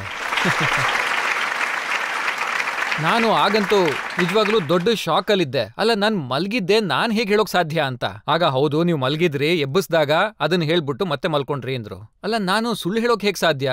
ಹೌದು ನೀವು ಹಾಗೇ ಹೇಳಿದ್ದು, ನೀವು ಕ್ಯಾನ್ಸಲ್ ಅಂತ ಹೇಳಿದಕ್ಕೆ ನಾವು ಸುಮ್ಮನಾದ್ವಿ ಅಂತ ಹೇಳಿದ್ರು. ಆಮೇಲೆ ನೀವು ಶೂಟಿಂಗ್ ಕೂಡ ಕ್ಯಾನ್ಸಲ್ ಆಗಿದೆ, ದಿನಪೂರ್ತಿ ಮಲ್ಗೋಕ್ ಬಿಡಿ ಅಂತ ಅಂದ್ರಿ ಅಂದ್ರು. ಆಗ ನನಗೆ ಮೊದಲನೇ ಬಾರಿಗೆ ರಿಯಲೈಸ್ ಆಗಿದ್ದೇನು ಅಂದ್ರೆ, ನಿದ್ದೆಲ್ಲಿ ನಾನು ಸುಳ್ಳು ಹೇಳ್ತೀನಿ ಅನ್ನೋದು. ಅಂದ್ರೆ ನನ್ಗೆ ಎಚ್ಚರ ಇದ್ದಾಗ 1-2 ಸುಳ್ಳು ಹೇಳಿರ್ತೀನಿ, ಆದ್ರೆ ಮಲಗಿದ್ದಾಗಂತೂ ಬರೀ ಸುಳ್ಳೇ ಹೇಳ್ತೀನಿ. ಯಾವಾಗ ನಿಮ್ಗೆ ದಂಗಲ್ನ ಆಫರ್ ಆಯ್ತಲ್ಲ, ಆಗ ನಿಮ್ಗೆ ಕತೆ ಹೇಳ್ಬೇಕಾದ್ರೆ ಹೇಳ್ತಾರೆ, ಅದರಲ್ಲಿ ನಿಮ್ಮ ಕ್ಯಾರೆಕ್ಟರ್ ತುಂಬಾ ದಪ್ಪ ಇರುವಂತದ್ದು, ಕೂದಲು ಬೆಳ್ಳಗಿರುತ್ತೆ. ಆಗ ನೀವು ಹೇಳ್ತೀರಿ, ನನ್ಗೇನನ್ಸುತ್ತೆ ಅಂತಂದ್ರೆ ಸಲ್ಮಾನ್ ಮತ್ತೆ ಶಾರುಖ್ ಖಾನ್ ನನ್ನ ಕರಿಯರ್ನ ಹಾಳು ಮಾಡಕ್ಕೆ ಈ ಕತೆ ಕಳ್ಸಿದ್ದಾರೆ ಅಂತ. ಇಲ್ಲ, ನೀವು ಹೇಳಿ ಸರಿಯಾಗಿದೆ. ನಾನು ತಮಾಷೆ ಮಾಡಿದ್ದೆ, ಆದರೆ ತಮಾಷೆ ಅಷ್ಟೇ. ನಾನು ಡೈರೆಕ್ಟರ್ ಮತ್ತೆ ಪ್ರೊಡ್ಯೂಸರ್ಗೆ ಮಾತಾಡಿದ್ದೆ ಅವ್ರ ಹತ್ರ, ನೀವು ಏನು ಈ ಸ್ಟೋರಿ ಮಾಡ್ಕೊಂಡು ಬಂದಿದ್ದೀರಾ, ಆ ಸಮಯದಲ್ಲಿ ನಾನು ಧೂಮ್ 3 ಕೂಡ ರಿಲೀಸ್ ಆಗಿತ್ತು ಅನ್ಸುತ್ತೆ, ಅಲ್ಲ PK ಅಂತ ಅನ್ಸುತ್ತೆ. ನಾನು ಆಗ ನಿತೀಶ್ ಅವ್ರಿಗೆ ಹೇಳ್ದೆ, ನೋಡಿ ಜನ ನನ್ನ ಬಗ್ಗೆ ತಪ್ಪಾಗಿ ತಿಳ್ಕೊಂಡಿದ್ದಾರೆ, ನನಗೆ 30-35 ವರ್ಷ ಅಂದ್ಕೊಂಡಿದ್ದಾರೆ, ಅವ್ರಿಗೆ ನನ್ನ ನಿಜವಾದ ಏಜ್ ಗೊತ್ತಿಲ್ಲ. ಮತ್ತೆ ನೀವೀಗ ಏನು ಫಿಲಮ್ ಮಾಡ್ತಾ ಇದ್ದೀರಾ, ಅದನ್ನೇನಾದ್ರೂ ನಾನು ಒಪ್ಕೊಂಡು ಮಾಡಿದ್ರೆ ನಿಜವಾದ ಏಜ್ ಗೊತ್ತಾಗ್ಬಿಡುತ್ತೆ ಅಂದೆ. ಇವನ್ಗೆ 55 ವರ್ಷ ಆಗಿದೆ, ಇವನ್ಗೆ ವಯಸ್ಸಾಗಿದೆ ಅಂತ ಅನ್ನೋಕೆ ಶುರು ಮಾಡ್ತಾರೆ. ಆ ಫಿಲಮ್ನಲ್ಲಿ ಇದೆಯಲ್ಲ 4 ಮಕ್ಕಳ ತಂದೆ ಅನ್ನೋ ಕ್ಯಾರೆಕ್ಟರ್. ಆಗ ನಾನು ತಮಾಷೆಯಾಗಿ ಹೇಳಿದ್ದೆ ಅಷ್ಟೇ, ನಿಮ್ಮನ್ನ ಸಲ್ಮಾನ್ ಶಾರುಖ್ ಏನಾದರೂ ಕಳ್ಸಿದ್ರ ಇವನ್ಗೆ ಈ ಫಿಲಮ್ ಮಾಡಿಸ್ಬಿಟ್ಟು ಇವನ್ನ ಹೊರಗೆ ಹಾಕ್ಬಿಡಿ ಅಂತ ಹೇಳ್ತಾ ಅಂತ ಕೇಳಿದ್ದೆ. ತಮಾಷೆಗೆ ಆ ಥರ ಕೇಳಿದ್ದೆ.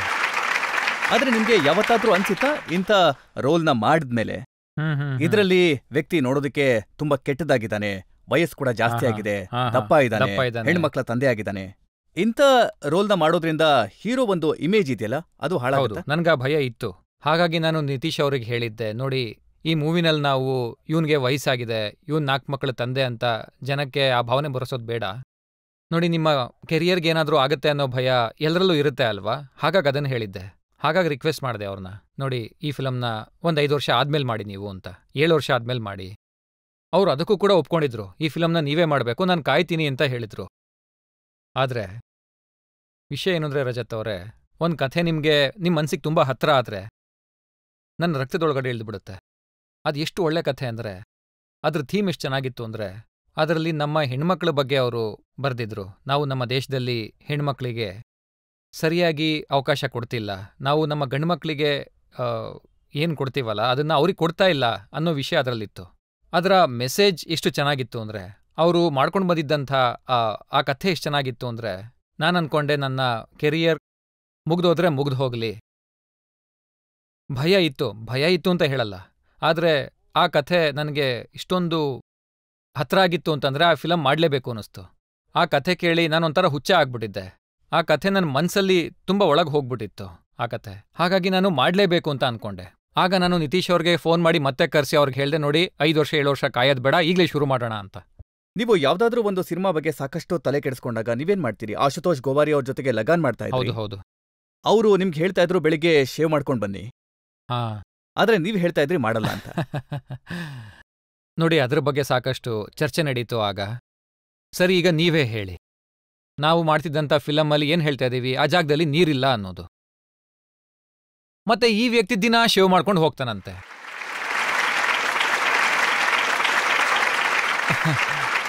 ಹಾಗಾಗಿ ನಾನು ಅಶೋಕ್ ಹೇಳ್ದೆ, ಅಶೋ ಜನ ಏನಂತ ಹೇಳ್ತಾರೆ ಇದಕ್ಕೆ? ಸರಿ, ಜನದ ಕತೆ ಬಿಡಿ ಹೋಗ್ಲಿ, ಅಲ್ಲಿ ಹಳ್ಳಿ ಜನ ಇರ್ತಾರಲ್ಲ, ನಮ್ ಸುತ್ತ ದಿನ ಸಿಗ್ತಾ ಇರ್ತಾರಲ್ಲ, ಅವ್ರು ಕೇಳ್ತಾರೆ, ಅಲ್ಲ ಭುವನ್ ನಿನ್ಗೆ ನೀರಿಲ್ಲಿಂದ ಸಿಗ್ತದೆ ಶೇವ್ ಮಾಡೋಕೆ, ನಮಗೂ ಹೇಳು, ನಾವು ಆ ಬಾವಿಗೆ ಹೋಗಿ ಬರ್ತೀವಿ ಅಂತ.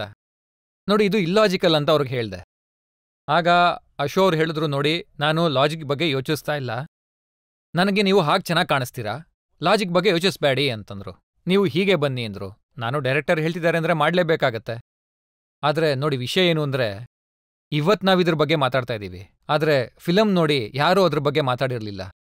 ಇವನು ದಿನ ಹೇಗೆ ಶೇವ್ ಮಾಡ್ತಾನೆ, ನೀರಲ್ಲಿ ಸಿಗುತ್ತೆ ಅಂತ ಯಾರಿಗೂ ತಲೆಗೆ ಹೋಗ್ಲಿಲ್ಲ ಅದು. ಆ್ಯಕ್ಚುಲಿ ಆಶು ಕರೆಕ್ಟಾಗಿ ಹೇಳಿದ್ರು, ನಾನು ತಪ್ಪಾಗಿ ಹೇಳಿದ್ದೆ.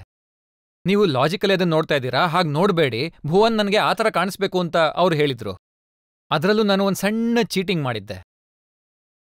ನಾನೇನು ಮಾಡಿದ್ದೆ, ಬೆಳಗ್ಗೆ ಶೇವ್ ಮಾಡ್ತಾ ಇರಲಿಲ್ಲ, ಯಾಕಂದ್ರೆ ಅವಾಗ ತುಂಬ ಬೆಳ್ಳಗೆ ಕಾಣಿಸ್ತಿದ್ದೆ ನಾನೇನು ಮಾಡ್ತಿದ್ದೆ, ನಾನು ರಾತ್ರಿ ಶೇವ್ ಮಾಡಿರ್ತಿದ್ದೆ. ಸೊ ಮುಂದಿನ ದಿನದಷ್ಟೊತ್ತಿಗೆ 12 ಗಂಟೆ ಆಗಿರುತ್ತೆ, ಆಗ ಒಂದು ಸ್ವಲ್ಪ ಗಡ್ಡ ಬಂದಿರುತ್ತೆ, ಕ್ಲೀನ್ ಶೇವ್ ಥರ ಅನ್ಸೋದಿಲ್ಲ ಅಂತ.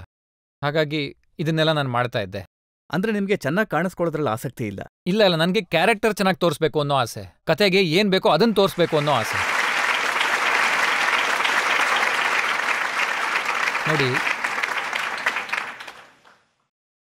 ಆಸ್ ಅ ಕ್ರಿಯೇಟಿವ್ ಪರ್ಸನ್ ಒಂದು ಎಕ್ಸೈಟ್ಮೆಂಟ್ ಇರುತ್ತಲ್ಲ, ಪ್ರತಿ ಬಾರಿ ಹೊಸದಾಗಿ ಏನೋ ತೋರಿಸ್ಬೇಕು ಅನ್ನೋದು ನಿಮ್ಗೆ ಅನ್ಸ್ಬೇಕು. ನೋಡಿ, ಹಿಂದಿನ ಫಿಲಮಲ್ಲಿ ಇವನು ಈ ಥರ ಇದ್ದ, ಇವಾಗ ಈ ಥರ ಆಗೋಗಿದ್ದಾನೆ. ನಿಕುಮ್ ಸರ್ ಎಷ್ಟು ಸೆನ್ಸಿಟಿವ್ ಆಗಿದ್ರು, ಆಮೇಲೆ ನಾನು 3 Idiots ಅಲ್ಲಿ ಹೇಗಾದೆ, ಅದಾದ್ಮೇಲೆ ಒಂದೇ ಸರಿ ಪೀಕಿನಲ್ಲಿ ಹೇಗಾದೆ. ನಿಮ್ಗೆ ಅನ್ನಿಸ್ಬೇಕು ಇವನು ಏನ್ ಮಾಡ್ತಿದ್ದಾನೆ, ಯಾವ ಜಾದು ಮಾಡ್ತಿದ್ದಾನೆ ಇವನು, ಹಾಗೆ ಹೀಗೆ ಎಲ್ಲ ಥರ ಆಗ್ತಾನಲ್ಲ ಅಂತ. ಅದು ನನ್ನ ಆಸೆ.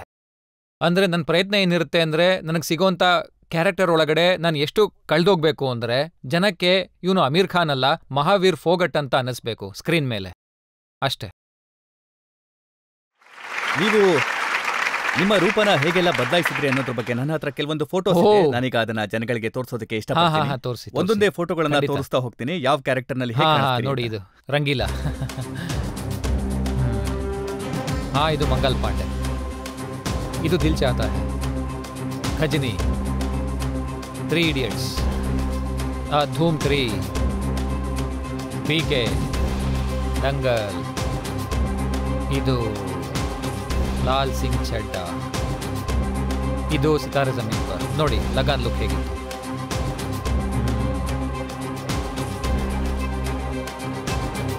ತಲಾಶ್, ಇದು ಫನಾ. ಇದು ಅದೇ ಅಲ್ವಾ, ನಾನು ಡೆಲ್ಲಿ ಬೆಲ್ಲಿನಲ್ಲಿ ಲಾಸ್ಟಲ್ಲಿ ಬರುತ್ತಲ್ಲ ಅದಲ್ವಾ ಇದು. ನಾವು ಇದೆ ಅದು. ಈ ಎಲ್ಲ ಫೋಟೋಗಳನ್ನ ಒಟ್ಟಿಗೆ ನೋಡಿದಾಗ ನಮಗೆ ಗೊತ್ತಾಗುತ್ತೆ ನೀವು ಎಷ್ಟು ಕ್ಯಾರೆಕ್ಟರ್ಗಳನ್ನ ಮಾಡಿದ್ದೀರಿ ಮತ್ತೆ ಹೇಗೆ ನಿಮ್ಮ ರೂಪನ ಬದಲಾಯಿಸ್ಕೊಂಡಿದ್ದೀರಿ. ಮತ್ತೆ ಇನ್ನೊಂದು ಗಮನಿಸಿರ್ಬೋದು, ಇದರಲ್ಲಿ ಯಾವುದೇ ಜಾಸ್ತಿ ಗೆಟಪ್ ಇಲ್ಲ. ನಾನು ವಿಗ್ ಹಾಕೊಂಡಿದ್ದೀನಿ ಅಥವಾ ಇನ್ನೇನೋ ಫೇಸ್ ಚೇಂಜ್ ಮಾಡ್ಕೊಂಡಿದ್ದೀನಿ ಅಂತೆಲ್ಲ. ನನ್ನ ಪ್ರಕಾರ ನಾನೇ ಅಲ್ಲಿ ಕಾಣಬೇಕು, ಆದ್ರೆ ಸ್ವಲ್ಪ ಬದಲಾವಣೆ ಇರಬೇಕು. ಆ ಮತ್ತೆ ನೋಡಿ, ಬದಲಾವಣೆ ಏನಿದೆ ಸಾಧಾರಣವಾಗಿ- ಅದು ಒಳಗಿಂದ ಬರಬೇಕು. ನೀವು ಒಳಗಿಂದ ಬದಲಾವಣೆ ತಂದಾಗ ಹೊರಗಡೆ ಅದೇ ಕಾಣುತ್ತೆ. ಸಾಧಾರಣವಾಗಿ ಸ್ಟಾರ್ಸ್ ನೋಡಿ ಅವರ ಲುಕ್ನ ಹಾಗೆ ಹೀಗೆ ಮಾಡ್ಕೊಳ್ಳೋದಿಲ್ಲ ಅವರು. ಹಾಗೆ ಬಯಸ್ತಾರೆ, ಸುಮಾರು ಜನ ಹಾಗೆ ಬಯಸ್ತಾರೆ. ಮತ್ತೆ ಅದು ಒಳ್ಳೇದು ಕೂಡ, ಯಾಕಂದ್ರೆ ಆಡಿಯನ್ಸ್ಗೂ ಕೂಡ ತಮ್ಮ ಸ್ಟಾರ್ಸ್ ಚೆನ್ನಾಗಿ ಕಾಣಬೇಕು ಅಂತ ಅನ್ಸಿರುತ್ತೆ, ಹ್ಯಾಂಡ್ಸಮ್ ಕಾಣಿಸ್ಬೇಕು ಅಂತ ಇರುತ್ತೆ. ಅದು ಒಂಥರ ಒಳ್ಳೆ ವಿಷಯನೇ, ನನಗೂ ಅದು ಇಷ್ಟ ಆಗತ್ತೆ. ನಾನು ಅಮಿತ್ ಜಿ ಅವರು ನೋಡ್ತಿದ್ದೆ, ವಿನೋದ್ ಖನ್ನಾ ಅವರು ನೋಡ್ತಿದ್ದೆ, ನನಗೂ ಖುಷಿ ಆಗೋದು. ನೋಡು ವಿನೋದ್ ಜಿ ಅವರು ಎಷ್ಟು ಚೆನ್ನಾಗಿ ಕಾಣ್ತಾರೆ, ಎಷ್ಟು ಚೆನ್ನಾಗಿ ನಡೀತಾರೆ. ದತ್ತ ಸಾಹಬ್ ಅವರೆಲ್ಲ ಹೀರೋಗಳು. ಆದರೆ ನನ್ನ ಈ ಕ್ರಿಯೇಟಿವಿಟಿ ಏನಿದೆ ಅಲ್ಲ, ಅದರಲ್ಲಿ ನಾನು ಇದನ್ನೆಲ್ಲ ಮರ್ತೇ ಹೋಗ್ತೀನಿ. ನನಗೂ ಚೆನ್ನಾಗಿ ಕಾಣಿಸ್ಕೊಳ್ಳೋ ಆಸೆ ಇದೆ, ಆದರೆ ಈ ಕ್ರಿಯೇಟಿವಿಟಿಲಿ ಸಿಕ್ಕಾಕೊಂಡು ನಾನು ಕ್ಯಾರೆಕ್ಟರಲ್ಲಿ ನಾನು ಒಂದಾಗಬೇಕು ಅಂತ ಆಸೆ ಪಡ್ತೀನಿ.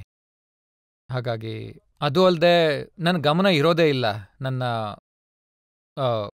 ನನ್ನ ಕೂದಲಿನ ಬಗ್ಗೆ, ನನ್ನ ಬಟ್ಟೆ ಬಗ್ಗೆ. ಹಾಗಾಗಿ ನಾನು ತುಂಬ ಕ್ಯಾಶುಯಲಿ ಡ್ರೆಸ್ಡ್ ಆಗಿರ್ತೀನಿ. ನನಗೆ ಗೊತ್ತಿರೋ ಪ್ರಕಾರ ದೊಡ್ಡ ದೊಡ್ಡ ಸೂಪರ್ ಸ್ಟಾರ್ಸ್ ಏನಿದ್ದಾರೆ ಅವರು ಒಂದ್ಸರಿ ಹಾಕಿದ ಬಟ್ಟೆ ಮತ್ತೆ ಹಾಕೋದಿಲ್ಲ. ಅದು ಗೊತ್ತಿದೆಯಾ ನಿಮಗೆ? ಒಂದ್ಸರಿ ಹಾಕಿದ್ಮೇಲೆ ಮತ್ತೆ ಹಾಕಲ್ಲ. ನಾನೊಂಥರ ಮಿಡ್ಲ್ ಕ್ಲಾಸ್ ಅವನು ಅಂತ ಹೇಳ್ಬೋದು. ನನಗೆ ಇಷ್ಟು ಚೆನ್ನಾಗಿರೋ ಶರ್ಟ್ನ ಒಂದ್ಸರಿ ಹಾಕ್ಬಿಟ್ಟು ಎಸಿಬೇಕಾ? ಅಲ್ಲ ಏನು ಇಷ್ಟು ಚೆನ್ನಾಗಿರೋ ಶರ್ಟ್ನ ಬಿಸಾಕ್ಬೇಕಾ ಅಂತ ಅನ್ಸುತ್ತೆ. ಇನ್ನೊಂದ್ಸರಿ ಹಾಕ್ಬೋದಲ್ವಾ? ಹಾಗಾಗಿ ನಾನು ಇದನ್ನ ಫಾಲೋ ಮಾಡ್ತೀನಿ. ನನ್ನ ಹತ್ರ ಒಂದು ಟೀ ಶರ್ಟ್ ಇದೆ, ನಿಮಗೆ ಆಶ್ಚರ್ಯ ಆಗ್ಬೋದು. ನನ್ನ ಹತ್ರ ಇರೋ ಕೆಲವು ಬಟ್ಟೆಗಳು 20 ವರ್ಷ 25 ವರ್ಷ ಹಳೆದು.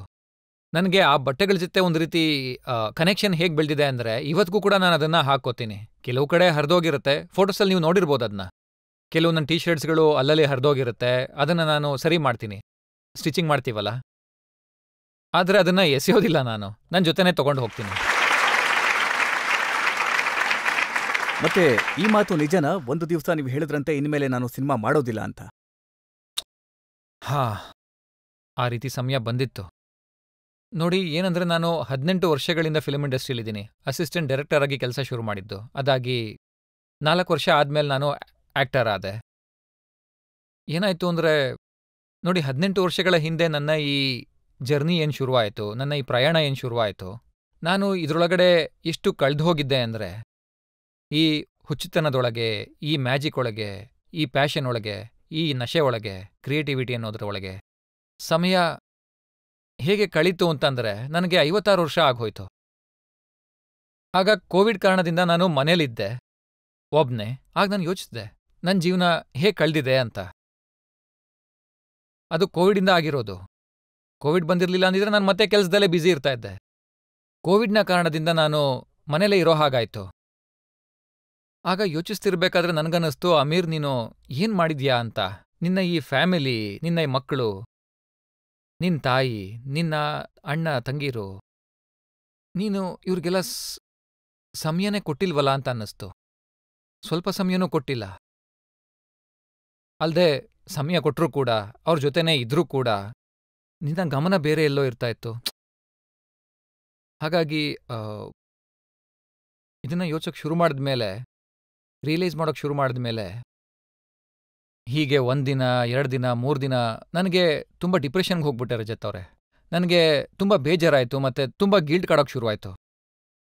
ನಾನು ನನ್ನ ಮಕ್ಕಳನ್ನ ಸರಿಯಾಗಿ ನೋಡ್ಕೊಂಡಿಲ್ಲ, ನನ್ನ ಫ್ಯಾಮಿಲಿನ ಸರಿಯಾಗಿ ನೋಡ್ಕೊಂಡಿಲ್ಲ. ಇದು ಈ ನಶೆಯಲ್ಲಿ ನಾನು ಇರಬಾರ್ದು ಅಂತ ಅನ್ನಿಸ್ತು. ನನಗಾಗ ತುಂಬಾನೇ ಕೋಪ ಬಂತು ನನ್ನ ಮೇಲೆ, ತುಂಬ ಕೋಪ ಬಂತು. ಯಾಕಂದರೆ ಕಳ್ದಿದ್ದ ಸಮಯ ಮತ್ತೆ ವಾಪಸ್ ಬರೋದಿಲ್ಲ. ನನ್ನ ಮಕ್ಕಳಾಗಲೇ ದೊಡ್ಡವರಾಗ್ಬಿಟ್ಟಿದ್ರು, ಐರಾ ಮತ್ತು ಜುನೈದ್. ಐರಾಗೆ 23 ವರ್ಷ ಅನ್ಸುತ್ತೆ, ಜುನೈದ್ 28 ವರ್ಷ ಅನ್ಸುತ್ತೆ. 4 ವರ್ಷದ ಹಿಂದಿನ ಮಾತಿದು. ನನ್ನ ಬಗ್ಗೆನೇ ತುಂಬ ಬೇಜಾರಾಯಿತು. ನಾನು ಈ ಕೆಲಸದ ಈ ನಶೆಯಲ್ಲಿ, ಕ್ರಿಯೇಟಿವಿಟಿಯ ಈ ನಶೆನಲ್ಲಿ ಕಳೆದೋಗಿದ್ದೆ. ಆಗ ನಂಗೆ ನಿಜವಾಗ್ಲೂ ಗೊತ್ತಿರಲಿಲ್ಲ, ಐರಾಗೆ 4 ವರ್ಷ ಆಗಿದ್ದಾಗ, 5 ವರ್ಷ ಆಗಿದ್ದಾಗ, 6 ವರ್ಷ ಆಗಿದ್ದಾಗ ಅವಳ ಮನಸ್ಸಲ್ಲಿ ಏನು ವಿಚಾರ ಇತ್ತು, ಅವಳಿಗೆ ಯಾವ ವಸ್ತುಗಳು ಇಷ್ಟ ಆಗ್ತಿತ್ತು, ಅವಳ ಕನಸೇನಿತ್ತು, ಅವಳ ಭಯ ಏನಿತ್ತು, what was her insecurity, what was her dreams, ನನಗೆ ಗೊತ್ತೇ ಇರಲಿಲ್ಲ. ನನ್ನ ಗಮನನೇ ಕೊಟ್ಟಿರಲಿಲ್ಲ. ನನ್ನ ಡೈರೆಕ್ಟರ್ಸ್ ಏನಿದ್ದಾರೆ ಅವ್ರ ಜೊತೆ ನಾನು ತುಂಬ ಸಮಯ ಕಳೀತಿದ್ದೆ. ಅವರ ಅಶುತೋಷ್ ಡ್ರೀಮ್ಸ್ ಏನು ಅಂತ ನನಗೆ ಗೊತ್ತಿದೆ, ಅಶುತೋಷ್ ಇನ್ಸೆಕ್ಯೂರಿಟೀಸ್ ಏನು ಅಂತ ನನಗೆ ಗೊತ್ತಿದೆ. ಆದರೆ ನನ್ನ ಮಕ್ಳ ಬಗ್ಗೆ ನನಗೆ ಗೊತ್ತಿಲ್ಲ.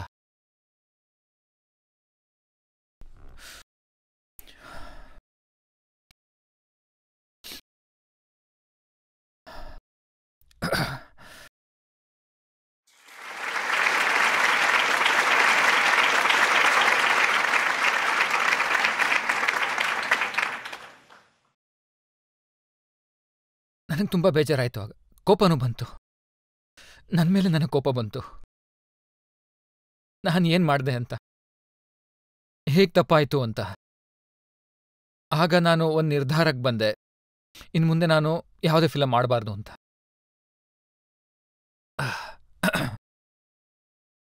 ಇನ್ನಿರೋ ಸಮಯನೆಲ್ಲ ನಾನು ಮಕ್ಳ ಜೊತೆ ಕಳೀತೀನಿ, ನನ್ನ ಫ್ಯಾಮಿಲಿ ಜೊತೆ ಕಳೀತೀನಿ. ನನ್ನ ಕೆರಿಯರ್ ಏನಿದೆ ಇದು ಲಾಲ್ ಸಿಂಗ್ನ ಮಧ್ಯದಲ್ಲಿ ನಡೀತಿದ್ದು. ಕೋವಿಡ್ ಬಂದಿತ್ತಲ್ಲ, ಲಾಲ್ ಸಿಂಗ್ ಅರ್ಧ ಮುಗ್ದಿತ್ತು, ಎಕ್ಸಾಕ್ಟ್ಲಿ 50%ಅಲ್ಲಿತ್ತು, ಇನ್ನು ಅರ್ಧ ಫಿಲಮ್ ಉಳಿದಿತ್ತು.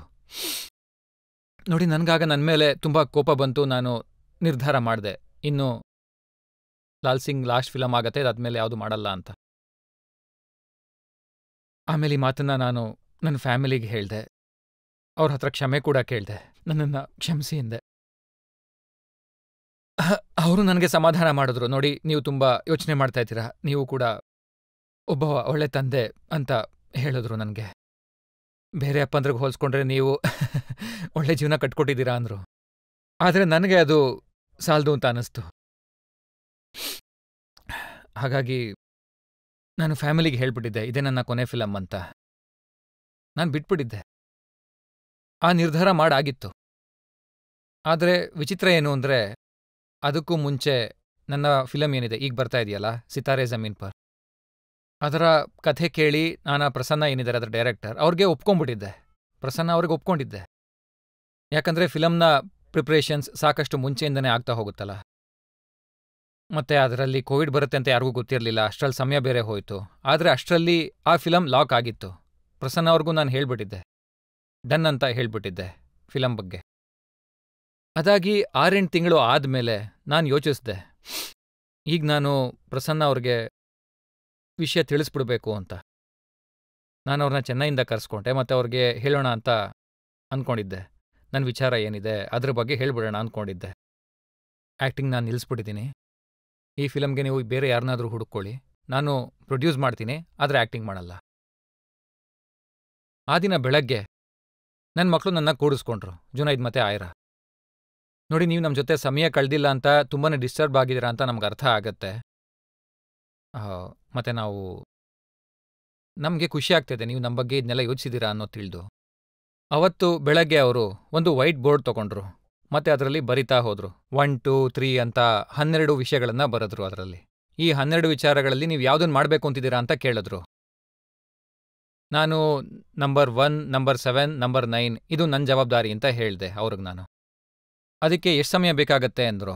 ಅದಕ್ಕೊಂದು 15% ಸಾಕಾಗತ್ತೆ, ಜಾಸ್ತಿ ಏನು ಬೇಕಾಗಲ್ಲ ಅಂತ ಅವ್ರಿಗೆ ಹೇಳಿದೆ.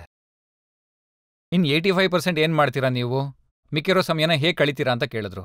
ನಾನು ನಿಮ್ಮಿಬ್ಬರ ಜೊತೆ ಕಳಿತೀನಿ ಅಂತ ಹೇಳಿದೆ. ಆಗ ಅವರು ಕೈ ಮುಗಿದ್ಬಿಟ್ರು. ನೋಡಿ, ಅವ್ರು ಹೇಳಿದ್ರು, ಇಷ್ಟೊಂದು ಸಮಯ ಆಲ್ರೆಡಿ 6ರಿಂದ 8 ತಿಂಗಳಲ್ಲಿ ನಿಮ್ಮ ಜೊತೆ ಸಾಕಷ್ಟು ಸಮಯ ಕಳೆದಿದ್ದೀವಿ, ಜೀವನ ಪೂರ್ತಿ ನಾವು ನಿಮ್ಮ ಜೊತೆ ಇಷ್ಟೊಂದು ಸಮಯ ಕಳೆಯೋಕ್ಕಾಗಲ್ಲ ಅಂತ ಹೇಳಿದ್ರು. ಮತ್ತೆ ನೋಡಿ, ನಿಮ್ಗೆ ಅನ್ಸ್ಬೋದು 24 ಗಂಟೆ ನೀವು ನಮ್ಮ ಜೊತೆ ಇರ್ಬೋದು ಅಂತ, ಆದರೆ 24 ಗಂಟೆ ನಿಮ್ಮ ಜೊತೆ ಇರಬೇಕು ಅಂತ ನಮ್ಗೆ ಅನ್ಸಲ್ಲ, ನಮ್ಮದು ಬೇರೆ ಜೀವನ ಇದೆ ಅಲ್ವಾ ಅಂದರು. ಮತ್ತೆ ಜುನೈದ್ ನನಗೆ ಒಂದು ವಿಷಯ ಹೇಳ್ದೆ, ಅಪ್ಪ ನೀವು ಎಷ್ಟು ಎಕ್ಸ್ಟ್ರೀಮಿಸ್ಟ್ ಅಂತಂದರೆ ನಿಮಗೆ ಅದು ಗೊತ್ತಿಲ್ಲ. ನೀವು ಫಿಲಮ್ ಮಾಡೋದಕ್ಕೆ ಹೊರಟ್ರೆ ನಾನ್ ಸ್ಟಾಪ್ ಅದನ್ನೇ ಹುಚ್ಚರ ಥರ ಮಾಡ್ತಾ ಇರ್ತೀರಾ, ಮತ್ತು ಬೇರೆ ಏನು ನಿಮ್ಗೆ ಹೊಳೆಯಲ್ಲ. ಮತ್ತೆ ನಿಮಗೆ ಫ್ಯಾಮಿಲಿ ಬಗ್ಗೆ ನೆನಪಾಯಿತು, ಅದಕ್ಕೆ ಅದನ್ನು ಬಿಟ್ಟು ಈ ಕಡೆಗೆ ಬಂದಿದ್ದೀರಾ. ಅದೇ ಪೆಂಡಿಲಮ್ ಇರುತ್ತಲ್ಲ, ಈಗ ಎಕ್ಸ್ಟ್ರೀಮ್ ಆಗಿ ನೀವು ಒಂದು ಫಿಲಮು ಮಾಡೋದು ಬೇಡ ಅಂತ ಹೇಳ್ತಿದ್ದೀರಾ, ಏನಿದೆಲ್ಲ ಅಂತ ಕೇಳ್ದ. ಏನು ಹುಡುಗಾಟನ ಅಂದ. ಇಷ್ಟೊಂದು ಎಕ್ಸ್ಟ್ರೀಮಿಸ್ಟ್ ಆಗಬೇಡಿ ಅಂತ ಅಂದ. ಎರಡರ ಮಧ್ಯದಲ್ಲೂ ಒಂದು ಜಾಗ ಇರುತ್ತಲ್ಲ, ಅದೇ ನಾವು ಹೇಳ್ತೀವಲ್ಲ ಮಾಡ್ರೇಷನ್. ನೀವು ಎಲ್ಲ ಕೆಲಸನೂ ಮಾಡಿ, ಆದರೆ ಎಕ್ಸ್ಟ್ರೀಮ್ ಆಗಿ ಮಾಡಬೇಡಿ ಅಂತ. ನಾನು ತಪ್ಪು ಮಾಡ್ತಾ ಇದ್ದೀನಿ ಅಂತ ಅವನು ಚೆನ್ನಾಗಿ ಅರ್ಥ ಮಾಡಿಸ್ದ. ಮತ್ತೆ ಕಿರಣ್ ಕೂಡ ಹೇಳಿದ್ಲು. ಕಿರಣ್ ಅಳೋಕ್ಕೆ ಶುರು ಮಾಡಿದ್ಲು. ನಾನು ಫಿಲಮ್ ಬಿಡ್ತಾ ಇದ್ದೀನಿ ಅಂತ ಹೇಳಿದಾಗ ಅವಳು ಅಳೋದಕ್ಕೆ ಶುರು ಮಾಡಿದ್ಲು. ನಾನು ಯಾಕೆ ಅಳ್ತಾ ಇದೆಯಾ ಅಂತ ಕೇಳಿದೆ. ಇನ್ನೂ ಹೆಚ್ಚಿನ ಸಮಯ ಒಟ್ಟಿಗೆ ಕಳಿತೀವಲ್ಲ ಅಂತ ಕೇಳಿದೆ. ನೋಡು, ಕಿರಣ್ ಹೇಳಿದ್ಲು, ಇಲ್ಲ ನೀವು ಅರ್ಥ ಮಾಡ್ಕೋತಿಲ್ಲ, ನೀವು you are a child of cinema. ನೀವು ಫಿಲಮ್ ಬಿಡ್ತಾ ಇದ್ದೀರಾ ಅಂತಂದ್ರೆ ನೀವು ನಮ್ಮನ್ನು ಬಿಡ್ತಾ ಇದ್ದೀರಾ, ನೀವು ಎಲ್ಲಾನು ಬಿಡ್ತಾ ಇದ್ದೀರಾ ಅಂತ ಅರ್ಥ. ನೀವು ಹೀಗೆ ಮಾಡಬೇಡಿ ಅಂತ ಅವಳು ಹೇಳಿದ್ಲು. 3 ಜನ ನಂಗೆ ಅರ್ಥ ಮಾಡಿಸಿದ್ರು. ಫಿಲಮ್ಗೋಸ್ಕರ ನಾನು ಯಾರಿಗೆ ಸಮಯ ಕೊಟ್ಟಿರಲಿಲ್ಲ, ಅವ್ರು ನನಗೆ ಅರ್ಥ ಮಾಡಿಸಿದ್ರು, ನೀವು ಫಿಲಮ್ ಬಿಡಬೇಡಿ ಅಂತ, ಬ್ಯಾಲೆನ್ಸ್ ಮಾಡ್ಕೊಂಡು ಮಾಡಿ ಅಂತ ಹೇಳಿದ್ರು. ನೋಡಿ, ಯಾವ ಜನಗಳು ಕೋಟ್ಯಾಂತರ ಅಭಿಮಾನಿಗಳು ನಿಮ್ಗೆ ಪ್ರೀತಿ ಕೊಟ್ಟು ನಿಮ್ಮನ್ನ ಹೌದು, ದೊಡ್ಡ ಸ್ಟಾರ್ ಹೌದು, ಮಾಡಿದಾರಲ್ಲ, ಅವ್ರಿಗೆ ಪ್ರಾಮಿಸ್ ಮಾಡಿ ನಾನು ಯಾವತ್ತೂ ಆಕ್ಟಿಂಗ್ ಬಿಡಲ್ಲ ಅಂತ.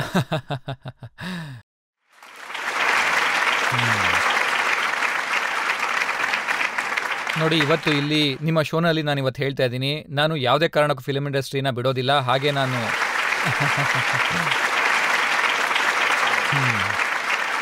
ನಾನಿವತ್ತು ಏನೇ ಆಗಿದ್ರು, ಏನೇ ಸಾಧಿಸಿದ್ರೂ ಕೂಡ ಅದು ನನ್ನ ಆಡಿಯನ್ಸ್ ಕಾರಣದಿಂದನೇ ನಾನಿವತ್ತಿಲ್ಲಿ ಕೂತಿರೋದು ನಿಮ್ಮ ಮುಂದೆ. ನನಗೆ ಸಿಕ್ಕಿರೋಂಥ ಪ್ರೀತಿ ಮತ್ತು ಗೌರವಕ್ಕೆ ನಾನು ನಿಜವಾಗ್ಲೂ ತುಂಬ ಕೃತಜ್ಞನಾಗಿದ್ದೀನಿ. ತಮಗೆ ಇಷ್ಟ ಆಗೋವಂಥ ಕೆಲಸನೇ ಎಷ್ಟು ಜನರ ಕೈಲಿ ಮಾಡೋದಕ್ಕಾಗತ್ತೆ ಹೇಳಿ. ಹಾಗೆ ಅವ್ರಿಗೆ ಯಶಸ್ಸು ಕೂಡ ಸಿಗುತ್ತೆ, ಗೌರವ ಕೂಡ ಸಿಗುತ್ತೆ, ಪ್ರೀತಿ ಕೂಡ ಸಿಗುತ್ತೆ. ಹಾಗಾಗಿ ನಾನು ಕೈ ಮುಗಿದು ಆ ದೇವ್ರಿಗೆ ಧನ್ಯವಾದ ಹೇಳೋಕೆ ಬಯಸ್ತೀನಿ, ನನಗೆ ಇದನ್ನೆಲ್ಲ ಕೊಟ್ಟಿದ್ದಕ್ಕೋಸ್ಕರ. ಈ ದೇಶ, ಈ ಸಮಾಜದ ಜನ ನನಗೆ ಎಷ್ಟೆಲ್ಲ ಕೊಟ್ಟಿದ್ದಾರೆ. ನಾನು ಕೃತಜ್ಞನಾಗಿದ್ದೀನಿ. ನಿಜಕ್ಕೂ ಇದು ಬಹಳ ಒಳ್ಳೆ ವಿಚಾರ. ನೀವು ನಿಮ್ಮ ಕುಟುಂಬದ ಕಡೆಗೂ ಗಮನ ಕೊಡ್ತೀರಿ, ಮತ್ತೆ ನಿಮ್ಮ ಅಭಿಮಾನಿಗಳೇನಿದ್ದಾರೆ ಅವರಿಗೂ ನೀವು ಭರವಸೆ ಕೊಡ್ತಾ ಇದ್ದೀರಾ. ನೀವು ತುಂಬಾ ಒಳ್ಳೆ ಕೆಲಸ ಮಾಡಿದ್ದೀರಾ. ಆದ್ರೆ ನನ್ನ ಹತ್ರ ಇನ್ನೂ ಸಾಕಷ್ಟು ಆರೋಪಗಳಿದೆ. ನಾವೀಗ ಮತ್ತೊಂದು ಬ್ರೇಕ್ ತಗೊಳ್ಳೋಣ. ಬ್ರೇಕ್ ನಂತರ ಆಪ್ಗೆ ಅದಾಲತ್ನಲ್ಲಿ ಆಮಿರ್ ಖಾನ್ ಅವರ ಮೇಲೆ ಆರೋಪ ಮತ್ತು ಪ್ರಶ್ನೆಗಳ ಮತ್ತೊಂದು ಸುತ್ತು. ನೋಡಿ, ಅದು ನನ್ನ ಒಳಗಿಂದ ಬರಬೇಕು. ಒಳಗಿಂದ ಬರ್ದೇ ಇರೋ ಹೊರತು ನಾನು ಅದನ್ನ ಮಾಡೋದಕ್ಕಾಗಲ್ಲ. ನಾನು ಇರೋದೇ ಹಾಗೆ. ಹಾಗಾಗಿ ನನ್ನ ಪ್ರಕಾರ ಇದು ತುಂಬಾನೇ ಇಂಪಾರ್ಟೆಂಟ್ ಫಿಲಮ್ ಆಗಿದೆ ನಮ್ಮ ಸಮಾಜಕ್ಕೋಸ್ಕರ. Welcome back. ಆಪ್ಗೆ ಅದಾಲತ್ನಲ್ಲಿ ಇವತ್ತಿನ ನಮ್ಮ ಅತಿಥಿ ಹಿಂದಿ ಸಿನಿಮಾಗಳ ಸೂಪರ್ ಸ್ಟಾರ್ ಆಮಿರ್ ಖಾನ್. ಆಪ್ಗೆ ಅದಾಲತ್ನಲ್ಲಿ ಮುಂದಿನ ಆರೋಪ. ಆಪ್ಕಿ ಅದಾಲತ್ನಲ್ಲಿ ಸೂಪರ್ ಸ್ಟಾರ್ ಆಮಿರ್ ಖಾನ್ ಮೇಲಿರುವ ಆರೋಪವೆಂದರೆ ಇವರು ಎಂದಿಗೂ ಉಲ್ಟಾ ರಸ್ತೆಯಲ್ಲಿ ನಡೆಯುತ್ತಾರೆ ಎಂಬುದು. ಈಗ ನೋಡಿ, ಲಾಲ್ ಸಿಂಗ್ ಚಡ್ಡಾ ಫ್ಲಾಪ್ ಆಯ್ತು. ಹೌದು ಹೌದು ಹೌದು. ಆಗ ಜನಗಳು ನಿಮ್ಗೆ ಅರ್ಥ ಮಾಡಿಸ್ತಾರೆ, ಅಣ್ಣ ಈಗ ಒಂದೊಳ್ಳೆ ಆಕ್ಷನ್ ಸಿನಿಮಾ ಮಾಡಿ ಹಿಟ್ ಆಗುತ್ತೆ, ಹೌದು, ಹೌದು. ಇತ್ತೀಚೆಗೆ ಅಂತ ಸಿನಿಮಾಗಳು ಚೆನ್ನಾಗಿ ಓಡ್ತಿದೆ. ಹೌದು, ಆಗ ಹೌದು. ನೀವ್ ಹೇಳ್ತೀರಿ, ಇಲ್ಲ ನಾನು ಕಾಮಿಡಿ ಸಿನಿಮಾ ಮಾಡ್ತೀನಿ. ನಾನು ಪ್ರಾಕ್ಟಿಕಲ್ ಅಲ್ಲ. ನೀವು ಹೇಳ್ತಾ ಇರೋದು ಸರಿಯಾಗಿದೆ, ನಾನು ಪ್ರಾಕ್ಟಿಕಲ್ ಅಲ್ಲ. ನೋಡಿ, ನಾನು ಮನಸ್ಸಿಂದ ಕೆಲಸ ಮಾಡೋನು. ಈ ಕತೆ ಕೇಳಿದಾಗ ನನಗೆ ಇದು ಎಷ್ಟು ಇಷ್ಟ ಆಯಿತು ಅಂದರೆ, ಇದು ನಿಮಗೆ ಖುಷಿ ಕೊಡುತ್ತೆ, ನಿಮಗೆ ಎಂಟರ್ಟೈನ್ಮೆಂಟ್ ಮಾಡುತ್ತೆ, ಹಾಗೆ ಅದ್ರ ಜೊತೆಗೆ ನಿಮಗೆ ಮನಸ್ಸಿಗೂ ಕೂಡ ತುಂಬ ಹತ್ರ ಆಗತ್ತೆ. ಇದೊಂದು ಎಷ್ಟು ಆಳವಾದ ಮಾತನ್ನ ಹೇಳುತ್ತೆ ಅಂದರೆ, ಹಾಗೆ ಇದು ಮಾನವೀಯತೆಯ ಬಗ್ಗೆ ಕೂಡ ಮಾತಾಡುತ್ತೆ. ಅದು ಕೂಡ ತುಂಬ ಒಳ್ಳೆ ರೀತಿಯಲ್ಲಿ ಹೇಳುತ್ತೆ. ಹಾಗಾಗಿ ಈ ಚಿತ್ರ ನಾನು ಮಾಡಲೇಬೇಕು ಅಂತ ನಿರ್ಧಾರ ಮಾಡಿದೆ. ನೋಡಿ, ಏನಾಗಿತ್ತು ಅಂದರೆ, ಕೋವಿಡ್ ಆದಮೇಲೆ ಜನಕ್ಕೆ ಆ್ಯಕ್ಷನ್ ಫಿಲಮ್ಸ್ ಎಲ್ಲ ಇಷ್ಟ ಆಗೋಕ್ಕೆ ಶುರುವಾಗಿತ್ತು. ಥಿಯೇಟ್ರಲ್ಲಿ ಅದೇ ಓಡ್ತಾ ಇತ್ತು. ಆದರೆ ನನಗೆ ನನ್ನ ಆಡಿಯನ್ಸ್ ಮೇಲೆ ನಂಬಿಕೆ ಇತ್ತು. ನೋಡಿ, ಆಡಿಯನ್ಸ್ ಯಾವಾಗಲೂ ಒಂದೇ ರೀತಿ ಸಿನಿಮಾನ ನೋಡೋಕ್ಕೆ ಇಷ್ಟಪಡಲ್ಲ. ಯಾವಾಗಲೂ ಆ್ಯಕ್ಷನ್ ನೋಡಿದ್ರೆ ಬೋರ್ ಆಗುತ್ತೆ ಅವ್ರಿಗೂ ಕೂಡ. ನೋಡಿ, ನನಗೆ ಹಾಗನ್ಸುತ್ತೆ. ಮತ್ತು ಇನ್ನೊಂದು ವಿಷಯ ಏನಂದರೆ, ನೋಡಿ, ನನ್ನೊಳಗೂ ಒಂದು ಕ್ರಿಯೇಟಿವಿಟಿ ಇರುತ್ತೆ. ನಾನು ಕೂಡ ಆ್ಯಕ್ಷನ್ ಫಿಲಮ್ಸ್ ಮಾಡಿದ್ದೀನಿ, ಬೇರೆ ಬೇರೆ ಜಾನರ್ ಫಿಲಮ್ಗಳ್ನು ಕೂಡ ನಾನು ಮಾಡಿದ್ದೀನಿ. ಆದರೆ ಈಗ ನನ್ನ ಫಿಲಮ್ ಏನು ಬರ್ತಾ ಇದೆ, ಸಿತಾರೆ ಜಮೀನ್ ಪರ್, ಅದು ನನ್ನ ಮನಸ್ಸೊಳಗಡೆ ಇಳಿದುಬಿಟ್ಟಿತ್ತು ಆ ಕಥೆ. ಅದು ಒಂದ್ಸರಿ ಒಳಗಿಳಿದು ಹೊರಗೆ ಬರ್ದೇ ಇರೋ ಹೊರತು ನಾನು ಬೇರೆ ಏನು ಮಾಡೋದಕ್ಕಾಗೋದೇ ಇಲ್ಲ ನನಗೆ. ನಾನಿರೋದೇ ಈ ಥರ. ಹಾಗಾಗಿ ನನ್ನ ಪ್ರಕಾರ ಇದು ತುಂಬಾನೇ ಇಂಪಾರ್ಟೆಂಟ್ ಫಿಲಮ್ ನಮ್ಮ ಆಡಿಯನ್ಸ್ಗೋಸ್ಕರ. ರಜತ್ ಅವರೇ, ನೀವು ಯೋಚನೆ ಮಾಡಿ. ಅಂದರೆ ನಮ್ಮ ಸಮಾಜದಲ್ಲಿ ಈ ರೀತಿಯ people with intellectual disability, people who are intellectual atypical, ನ್ಯೂರೋಟಿಪಿಕಲ್,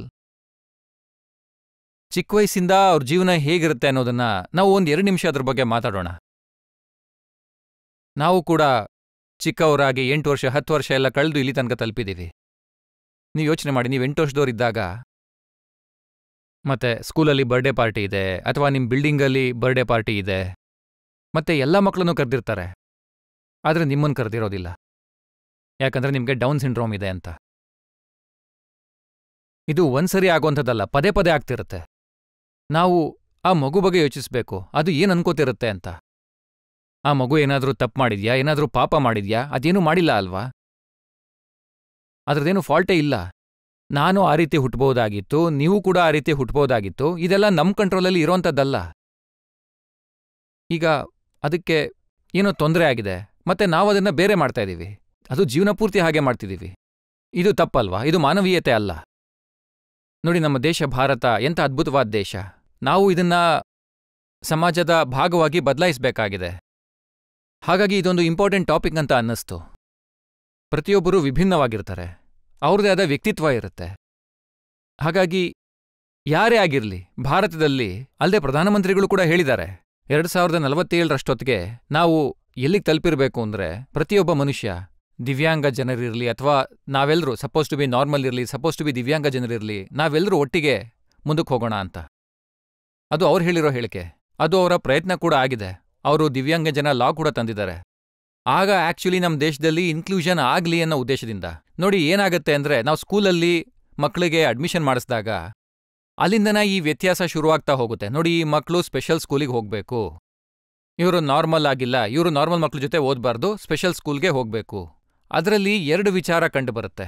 ಒಂದು, ಈ ಮಕ್ಕಳ ಜೊತೆ ನೀವು ಓಪನ್ ಆಗಿ ಅನ್ಯಾಯ ನಡೆಸ್ತಾ ಇದ್ದೀರಾ, ಅವ್ರನ್ನ ದೂರ ಮಾಡ್ತಾ ಇದ್ದೀರಾ, ನೀವು ಮೇನ್ ಸ್ಟ್ರೀಮಿಗೆ ಬರೋದಕ್ಕೆ ಬಿಡ್ತಿಲ್ಲ.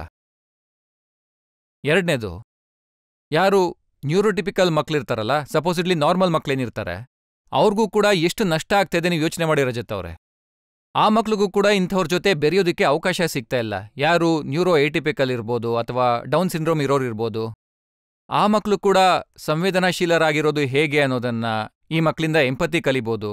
ಇದು ಕೂಡ ಮುಖ್ಯ ಆಗುತ್ತೆ ಅಲ್ವಾ? ಕೇರಿಂಗ್ ಕಲಿತಾರವರು, ಸಹಾಯ ಮಾಡೋದು ಹೇಗೆ ಅಂತ ಕಲಿತಾರೆ. ಇಬ್ಬರು ಕೈ ಹಿಡ್ಕೊಂಡು ಒಟ್ಟಿಗೆ ಮುಂದುವರಿಬೋದು ಅಲ್ವಾ? ನೋಡಿ, ಒಂದ್ ವೇಳೆ ಆ ಮಗು ಎಕ್ಸಾಮಲ್ಲಿ ಏನಾದ್ರೂ ಫೇಲ್ ಆದ್ರೆ ಅದರಿಂದ ಏನ್ ವ್ಯತ್ಯಾಸ ಆಗತ್ತೆ ಹೇಳಿ? ಅಲ್ಲ, ಯಾರು 10th ಪಾಸ್ ಆದ ತಕ್ಷಣ ಸೈಂಟಿಸ್ಟ್ ಆಗಿದ್ದಾರೆ ಹೇಳಿ? ಸರಿ ಆಯ್ತು, a+b² ಎಷ್ಟು ಅಂತ ಈಗ ನಾನೇನಾದ್ರೂ ನಿಮ್ಮನ್ನ ಕೇಳ್ತಾ ಇದ್ದೀನಾ? a+b a² + b² + 2ab. ಅದು ಎಷ್ಟು ಇಂಪಾರ್ಟೆಂಟ್ ಹೇಳಿ? ನೀವು ಲೈಫಲ್ಲಿ ಯೂಸ್ ಮಾಡಿದ್ದೀರಾ? ಎಷ್ಟು ಯೂಸ್ ಮಾಡಿದ್ದೀರಾ ಅಂತ ಹೇಳಿ? a² + b² + 2ab ಇದನ್ನ ಜೀವನದಲ್ಲಿ ಎಷ್ಟು ಬಳಸಿದ್ದೀರಾ ಹೇಳಿ? ಮಾಡಿಲ್ಲ ಅಲ್ವಾ ನೀವು? ಸರಿ, ಆ ಮಗುಗೆ ಅದು ಬರ್ತಾ ಇಲ್ಲ ಅಂದ್ರೆ ಪರವಾಗಿಲ್ಲ ಬಿಡಿ. ನೋಡಿ, ಬರಲ್ಲ ಅಂತಾನೆ ಹೇಳಕ್ಕಾಗಲ್ಲ, ಸ್ವಲ್ಪ ಸಮಯ ತಗೊಳ್ಬೋದು. ನೀವೊಂದು ವಿಷಯ ಅರ್ಥ ಮಾಡ್ಕೊಳ್ಳೋಕೆ 2 ನಿಮಿಷ ತಗೊಂಡ್ರೆ ಆ ಮಕ್ಕಳು 4 ನಿಮಿಷ ತಗೋತಾರೆ ಅಷ್ಟೇ. ಸ್ವಲ್ಪ ಪೇಷನ್ಸಿಂದ ಇರಬೇಕಷ್ಟೇ. ಅದೇನಂತ ದೊಡ್ಡ ವಿಷಯ ಅಲ್ಲ. ನೋಡಿ, ಇದರಿಂದ ನಾವು ದೊಡ್ಡವರಾದ್ಮೇಲೂ ಕೂಡ ಈ ರೀತಿ ಭೇದ ಭಾವ ಮಾಡೋದನ್ನ ಕಲ್ತ್ಕೊಳ್ತೀವಿ. ನೋಡಿ, ನಾವು ಯಾರಾದ್ರೂ ವಿಭಿನ್ನವಾಗಿರೋರು ನಮಗೆ ಸಿಕ್ಕಿದಾಗ, ಡೌನ್ ಸಿಂಡ್ರೋಮ್ ಇರೋರು ಅಥವಾ ಆರ್ಟಿಸ್ಟಿಕ್ ಪರ್ಸನ್ ಇರೋರು ಯಾರಾದ್ರೂ ಸಿಕ್ಕಿದಾಗ ಅವ್ರ ಜೊತೆ ಮಾತಾಡೋಕೆ ಆಗಲ್ಲ ನಮ್ಮ ಕೈಲಿ. ನಾವು ಹೆದರ್ಕೋತೀವಿ, ಇವ್ರ ಜೊತೆ ಹೇಗೆ ಮಾತಾಡೋದು, ಒಂಥರ ಆಕ್ವರ್ಡ್ ಫೀಲ್ ಆಗ್ತೀವಿ ನಾವು. ಅದು ಸರಿಯಲ್ಲ. ನೋಡಿ, ಇದು ಕೇವಲ ನಮ್ಮ ಪ್ರಧಾನಮಂತ್ರಿಗಳು ಹೇಳಿರೋಂಥದ್ದು ಮಾತ್ರ ಅಲ್ಲ. ನಾವು ಇಂಡಿಪೆಂಡೆನ್ಸ್ನ 100ನೇ ವರ್ಷಕ್ಕೆ ತಲುಪಿದಾಗ ಇಂಥ ವಿಷಯಗಳನ್ನೆಲ್ಲ ಹಿಂದೆ ಬಿಟ್ಟು ಬಂದಿರಬೇಕು. ಆಸ್ ಅನ್ ಇನ್ಕ್ಲೂಸಿವ್ ಸೊಸೈಟಿ ನಾವು ಮುಂದಕ್ಕೆ ಹೋಗ್ತಿರ್ಬೇಕು. ಈ ಟಾಪಿಕ್ ಮೇಲೆ ಈ ಫಿಲಮ್ ಮಾಡಿರೋದು. ಈಗ ನೀವೇ ಹೇಳಿ, ನಾನು ಈ ಫಿಲಮ್ ಮಾಡಬೇಕಾ ಇಲ್ಲ ಆಕ್ಷನ್ ಫಿಲಮ್ ಮಾಡಬೇಕಾ? ನೀವೇ ಯೋಚನೆ ಮಾಡಿ. ಆಮೇಲೆ ನಾನು ಈ ಸಿನಿಮಾನ ನೋಡಿದ್ದೀನಿ. ಇದು ನಿಜಕ್ಕೂ ಬಹಳ ಒಳ್ಳೆ ಸಿನಿಮಾ. ಬಹಳ ಇಂಟ್ರೆಸ್ಟಿಂಗ್ ರೀತಿನಲ್ಲಿ ಬಹಳ ದೊಡ್ಡ ಮೆಸೇಜನ್ನ ಕೊಟ್ಟಿದ್ದೀರಾ. ಮತ್ತೆ ನಿಮ್ಮ ಆಕ್ಟಿಂಗ್ ಇದೆಯಲ್ಲ, ನಿಜಕ್ಕೂ ಅದು ಅದ್ಭುತವಾದಂಥದ್ದು. ತುಂಬಾ ಚೆನ್ನಾಗಿತ್ತು. ನಾನಂತೂ ಪ್ರತಿಯೊಬ್ಬ ಪ್ರೇಕ್ಷಕರಿಗೂ ಹೇಳ್ತೀನಿ ಈ ಸಿನಿಮಾ ನೋಡಿ ಅಂತ. ಯಾಕಂದ್ರೆ ಈ ಸಿನಿಮಾದಲ್ಲಿ ನೀವು ಈ ಸಬ್ಜೆಕ್ಟನ್ನ ಯಾವ ರೀತಿ ತಗೊಂಡಿದ್ದೀರಲ್ಲ, ಅದರಲ್ಲಿ ನೀವು ಒಂದು ಕಡೆ ನೀವು ಹೇಳ್ತೀರಿ, ನಾವ್ ಅನ್ಕೊಳ್ತೀವಿ ಈ ಮಕ್ಕಳುಗಳಿಗೆ ಬುದ್ಧಿ ಕಡಿಮೆ ಇದೆ ಅಂತ. ಆದ್ರೆ ಇವರು ನಮ್ಗಿಂತ ಬಹಳ ಬುದ್ಧಿವಂತರು. ನಾವು ಅವ್ರಿಗೆ ಕಲಿಸ್ಬೇಕು ಅಂತ ಅನ್ಕೋತೀವಿ, ಆದ್ರೆ ಅವರೇ ನಮಗ್ ಸಾಕಷ್ಟು ಅವರೇ ನನಗೆ ಕಳಿಸಿದ್ರು ಅಂತ. ಸರಿಯಾಗಿ ಹೇಳಿದ್ರಿ. ಆಕ್ಚುಲಿ ನೋಡಿ, ನನಗೆ ಈ ಫಿಲಮ್ ಏನಿದೆ, ಇದು ತಾರೆ ಜಮೀನ್ ಪರ್ನ 2ನೇ ಭಾಗ ಅಂತ ಅನ್ಸುತ್ತೆ. ಪಾರ್ಟ್ 2 ಅಂತ ಹೇಳ್ತೀವಲ್ಲ. ಮತ್ತೆ ಇದರಲ್ಲಿ ಕಥೆ ಬೇರೆ, ಆಕ್ಟರ್ಸ್ ಬೇರೆ, ಆದ್ರೆ ಥೀಮ್ ಅದೇ ಇದೆ. ಈ ಫಿಲಮ್ ತಾರೆ ಜಮೀನ್ ಪರ್ಗಿಂತ 10 ಹೆಜ್ಜೆ ಮುಂದೆ ಹೋಗುತ್ತೆ. ತಾರೆ ಜಮೀನ್ ಪರಲ್ಲಿ ನನ್ನ ಕ್ಯಾರೆಕ್ಟರ್ ಏನಿತ್ತು, ನಿಕುಮ್ ಸರ್, ಅದು ತುಂಬಾ ಸಂವೇದನಶೀಲ, ಸೆನ್ಸಿಟಿವ್ ಮತ್ತೆ ಕೇರಿಂಗ್ ವ್ಯಕ್ತಿತ್ವದಾಗಿತ್ತು. ಈ ಫಿಲಮಲ್ಲಿರುವಂಥ ಗುಲ್ಶನ್ ಏನಿದ್ದಾನೆ, ಅವನು ತುಂಬಾನೇ ತರಲೆ. ಅವನು ಮಾತಲ್ಲೂ ಕೂಡ ತುಂಬಾ ಒರಟ, ಜನರ ಜೊತೆ ಜಗಳ ಮಾಡ್ತಿರ್ತಾನೆ. ಅವನು ಬೇರೆಯವ್ರ ಬಗ್ಗೆ ತಲೆ ಕೆಡಿಸ್ಕೊಳ್ಳೋದಿಲ್ಲ, ಯಾವಾಗ್ಲೂ ನಾನೇ ಸರಿ ಅಂತ ಅಂತಿರ್ತಾನೆ. ಡ್ರಿಂಕ್ಸ್ ಮಾಡ್ಕೊಂಡು ಪೊಲೀಸ್ ಗಾಡಿಗೆ ಡಿಕ್ಕಿ ಹೊಡಿತಾನೆ. ಮತ್ತೆ ಪೊಲೀಸರಿಗೆ ಹೇಳ್ತಾನೆ ಈ ಜಾಗದಲ್ಲಿ ಪಾರ್ಕ್ ಮಾಡಿದಿರಲ್ಲ ಅಂತ. ಮತ್ತೆ ಯಾವಾಗ್ಲೂ ನಾನೇ ಸರಿ, ಜಗತ್ತೇ ತಪ್ಪು, ಈ ರೀತಿ ಯೋಚನೆ ಮಾಡೋನವನು. ಇದು ನಿಕುಮ್ ಸರ್ಗಿಂತ ಕಂಪ್ಲೀಟ್ಲಿ ಆಪೋಸಿಟ್ ಕ್ಯಾರೆಕ್ಟರ್. ಮತ್ತೆ ನೋಡಿ, ಆ ಫಿಲಮ್ಮಲ್ಲಿ ಒಬ್ಬ ಟೀಚರ್ ಸ್ಟೂಡೆಂಟಿಗೆ ಸಹಾಯ ಮಾಡಿದ್ದು. ಈ ಫಿಲಮ್ಮಲ್ಲಿ ಸ್ಟೂಡೆಂಟ್ ಏನಿದ್ದಾರೆ, ಅವ್ರು ಟೀಚರ್ಗೆ ಹೆಲ್ಪ್ ಮಾಡ್ತಾರೆ. ಅಂದ್ರೆ ಒಳ್ಳೆ ವ್ಯಕ್ತಿ ಆಗೋದು ಎಷ್ಟು ಮುಖ್ಯ ಅನ್ನೋದನ್ನ. ಮತ್ತೆ ನಗಿಸ್ತಾನೆ ಮುಗ್ದೋಗುತ್ತೆ. ಆ ಫಿಲಮ್ ನಿಮಗೆ ಅಳಿಸ್ತಾ ಇತ್ತು, ಈ ಫಿಲಮ್ ನಿಮ್ಗೆ ನಗಿಸುತ್ತೆ. ನೋಡಿ, ನಾನಂತೂ ತುಂಬಾ ಎಕ್ಸೈಟೆಡ್ ಆಗಿದ್ದೀನಿ. ಈ ಫಿಲಮ್ನ ನೀವು ನೋಡಿ ಖುಷಿ ಪಟ್ಟಿದ್ದೀರಾ ಅನ್ನೋದು ನನಗಿನ್ನೂ ಸಂತೋಷ ಕೊಡ್ತಿದೆ. ಹಾಗೆ ನಮ್ಮ ದೇಶದ ಜನತೆ ಕೂಡ ಈ ಫಿಲಮ್ನ ನೋಡಿ ಅವರು ಖುಷಿ ಪಡ್ತಾರೆ ಅಂತ ಅನ್ಕೋತೀನಿ. ಆದ್ರೆ ನೀವು ಈ ಸಿನಿಮಾನ ಕೇವಲ ಥಿಯೇಟರ್ನಲ್ಲಿ ಮಾತ್ರ ರಿಲೀಸ್ ಮಾಡ್ತೀರಿ. ನೋಡಿ, ನನ್ಗೆ ಅದಿಷ್ಟ ಇಲ್ಲ. ನೋಡಿ, ನಾನು ಥಿಯೇಟರ್ಸ್ಗೆ ತುಂಬಾ ಲಾಯಲ್ ಆಗಿದ್ದೀನಿ. ನೋಡಿ, ನಾನಿವತ್ತೇನು ಇಲ್ಲಿ ಕೂತಿದ್ದೀನಿ, ಅದು ಸಿನಿಮಾ ಹಾಲ್ ಕಾರಣದಿಂದ ನಾನು ಕೂತಿರೋದು ನಿಮ್ಮ ಮುಂದೆ. ಥಿಯೇಟರ್ಸ್ ಕಾರಣದಿಂದ ಕೂತಿರೋದು. ನಾನು ಬೆನ್ ತೋರಿಸೋದಕ್ಕಾಗಲ್ಲ. ನಾನು ಥಿಯೇಟರ್ಗೆ, ಸಿನಿಮಾಗೆ ಬೆನ್ ತೋರಿಸಿ ಓಡೋದಕ್ಕಾಗಲ್ಲ. ನೋಡಿ, ಈ ಸಮಯ ಏನಿದೆ, ನಮ್ಮ ಹಳ್ಳನ ನಾವೇ ತೋಡ್ಕೊಂಡಿದ್ದೀವಿ. ನಮಗ್ ನಾವೇ ಎಂಥ ಪರಿಸ್ಥಿತಿ ತಂದ್ಕೊಂಡಿದ್ದೀವಿ ಅಂದರೆ, ಎಷ್ಟು ಕಷ್ಟ ತಂದ್ಕೊಂಡಿದ್ದೀವಿ ಅಂದರೆ, ನೋಡಿ, ಯಾರಿಗಾದ್ರೂ ನೋಡಿ ನನ್ನ ಹತ್ರ ಈ ಗ್ಲಾಸ್ ಇದೆ, ಇದನ್ನ ನೀವು ಖರೀದಿ ಮಾಡಿ ಅಂತ ಹೇಳಬೇಕು ಅಂದರೆ, ಆಮೇಲೆ ನೀವು ಇದನ್ನು ಖರೀದಿಸಲ್ಲ ಅಂತ ಹೇಳಿದಾಗ 8 ವಾರ ಆದಮೇಲೆ ನಾನೇ ತಂದಿದ್ದನ್ನ ನಿಮ್ಮ ಮನೇಲಿ ಇಟ್ಬಿಟ್ಟು ಹೋಗ್ತೀನಿ. ನೀವು ಯಾಕೆ ಖರೀದಿಸ್ತೀರಾ ಹೇಳಿ? ಆ ಥರ ಆದಾಗ ಫಿಲಮ್ಗೂ ಅದೇ ಆಗ್ತಿರೋದು. ನೀವು ಫಿಲಮ್ ನೋಡಕ್ಕೆ ಬನ್ನಿ ಅಂತೀರಾ, ನೀವು ಬರಲ್ಲ ಅಂತೀರಾ, ನಾವೇ ನಿಮ್ಮ ಮನೆ ಕಳಿಸ್ತೀವಿ.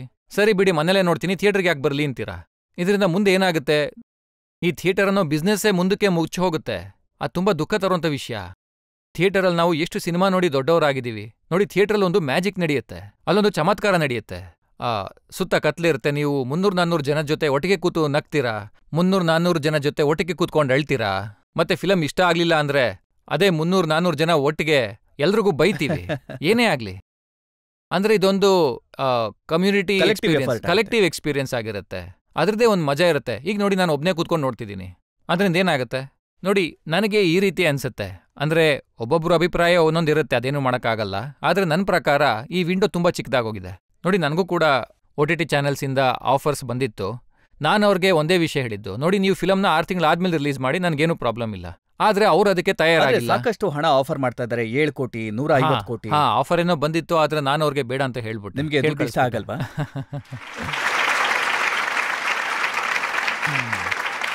ಅಲ್ಲ, ಯಾರಿಗಿಷ್ಟ ಆಗಲ್ಲ ಹೇಳಿ? ಎಲ್ರೂ ಕಷ್ಟಪಡೋದೇ ಹಣಕ್ಕೋಸ್ಕರ ಅಲ್ವಾ? ಆದ್ರೆ ಇದು ನನಗೆ ತಪ್ಪು ಅನ್ಸುತ್ತೆ. ನನ್ನ ಪ್ರಕಾರ ನಾನು ಮೋಸ ಮಾಡ್ತಿದ್ದೀನಿ ಅನ್ಸುತ್ತೆ ಇಂಡಸ್ಟ್ರಿಗೆ, ಸಿನಿಮಾಗಳಿಗೆ, ಥಿಯೇಟರ್ಗೆ ಎಲ್ಲ. ಹಾಗಾಗಿ ನನಗಿದು ಖಂಡಿತ ಒಪ್ಪಿಗೆ ಇಲ್ಲ. ನಾನು ನಿಮ್ಗಾಗಲೇ ಹೇಳಿದ್ದೆ ಅಲ್ಲ, ನಾನು ಕಂಪ್ಲೀಟ್ಲಿ ಇಂಪ್ರಾಕ್ಟಿಕಲ್ ಅಂತ. ನೋಡಿ, ನನಗೇನು ನಂಬಿಕೆ ಇದೆ ಈ ಫಿಲಮ್ ಥಿಯೇಟ್ರಲ್ಲಿ ಚೆನ್ನಾಗಿ ಓಡುತ್ತೆ ಅಂತ. ಮತ್ತೆ ನಾವೇನು ಕಷ್ಟಪಟ್ಟಿದ್ದೀವಿ, ಏನು ಹಣ ಹೂಡಿಕೆ ಮಾಡಿದ್ದೀವಿ, ಅದು ಥಿಯೇಟ್ರಿಂದನೇ ವಾಪಸ್ ಬರುತ್ತೆ ಅಂತ. ಇದು ನನ್ನ ನಂಬಿಕೆ.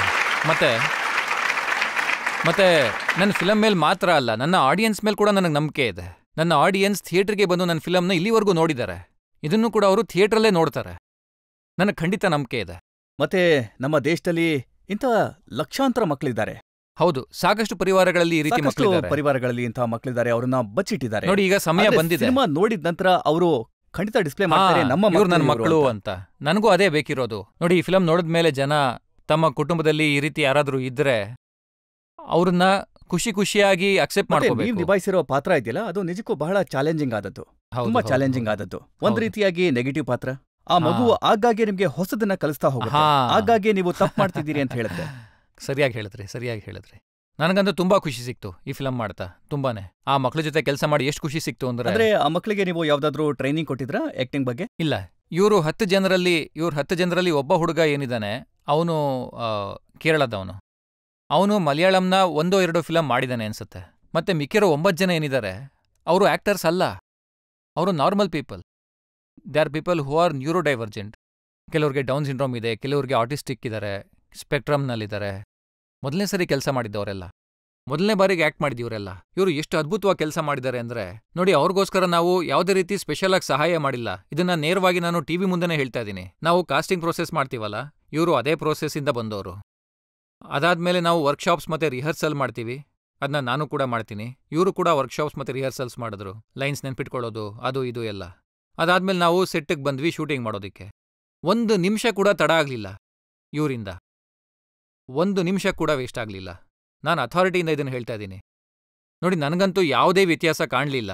ಜನ ಕೇಳ್ತಾರೆ, ನಿಮಗೆ ಇವ್ರ ಜೊತೆ ಕೆಲಸ ಮಾಡೋದು ಕಷ್ಟ ಆಗಿರ್ಬೋದು, ಸಮಯ ವೇಸ್ಟ್ ಆಗಿರ್ಬೋದು ಅಂತ. ಆದರೆ ಖಂಡಿತ ಇಲ್ಲ.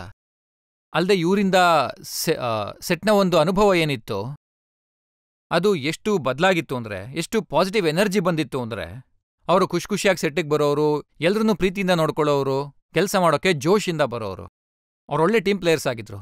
ನಾವು ಕೂಡ ತುಂಬ ಎಕ್ಸೈಟೆಡ್ ಆಗಿದ್ವಿ. ಆಮೀರ್, ಈ ಸಿನಿಮಾ ಗೆಲ್ಲಿ ಅಂತ ನಾನು ಶುಭಾಶಯಗಳನ್ನ ಹೇಳ್ತೀನಿ. ಕೇವಲ ನಿಮಗೆ ಮಾತ್ರ ಅಲ್ಲ, ನಮ್ಮ ದೇಶದ ಜನತೆಗೆ ಈ ಸಿನಿಮಾ ಅಗತ್ಯ. ನಮ್ಮ ಪ್ರಧಾನಮಂತ್ರಿ ಕಂಡಿರುವಂತ ಕನಸು ನನ್ಸಾಗೋದಕ್ಕೆ ಸಿನಿಮಾ ಖಂಡಿತ ಅಗತ್ಯ. ಮತ್ತೆ ನಮ್ಮೆಲ್ಲರ ಶುಭಾಶಯಗಳು ನಿಮ್ಮ ಜೊತೆಗಿರುತ್ತೆ. Thank you so much. ಈಗೊಂದು ಬ್ರೇಕ್ ತಗೊಳ್ಳೋಣ. ಬ್ರೇಕ್ನ ನಂತರ ಕೇಳೋಣ ಆಪ್ಕೆ ಅದಾಲತ್ನಲ್ಲಿ ಇವತ್ತಿನ judge lieutenant general retire Rameshwar Rao ಅವರ ತೀರ್ಪನ್ನ, ಇವತ್ತಿನ ಮೊಕದ್ದಮೆ ಬಗ್ಗೆ.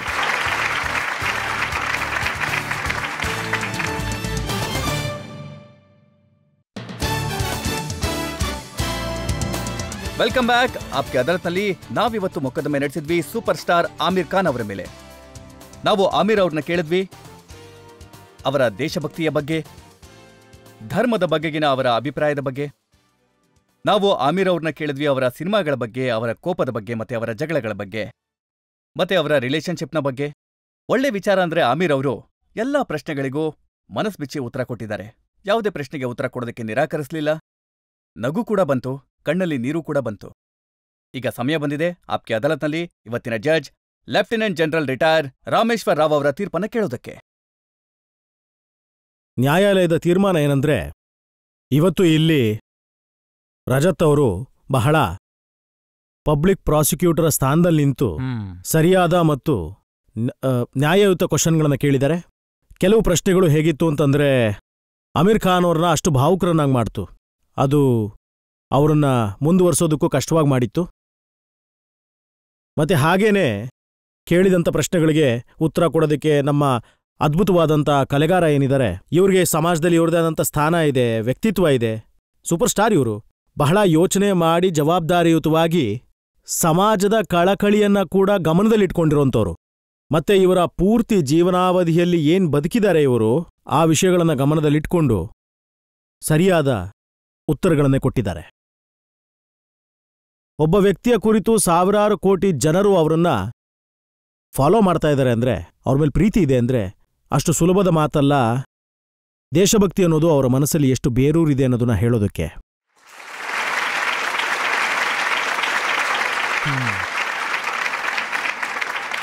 ನ್ಯಾಯಾಲಯ ಈ ವಿಚಾರವನ್ನು ಕೂಡ ಪರಿಗಣಿಸುತ್ತೆ. ಅದು ಈಗ ಮಾಡಿರುವಂಥದ್ದು ಆರೋಪ ಅಲ್ಲ. ಕಲೆಗಾರರು ಇವರು ಸಮಾಜದ ಜವಾಬ್ದಾರಿಯನ್ನು ಕೂಡ ಅರ್ಥ ಮಾಡ್ಕೋತಾ ಇದ್ದಾರೆ ಮತ್ತು ನಿಭಾಯಿಸ್ತಾ ಇದ್ದಾರೆ ಕೂಡ.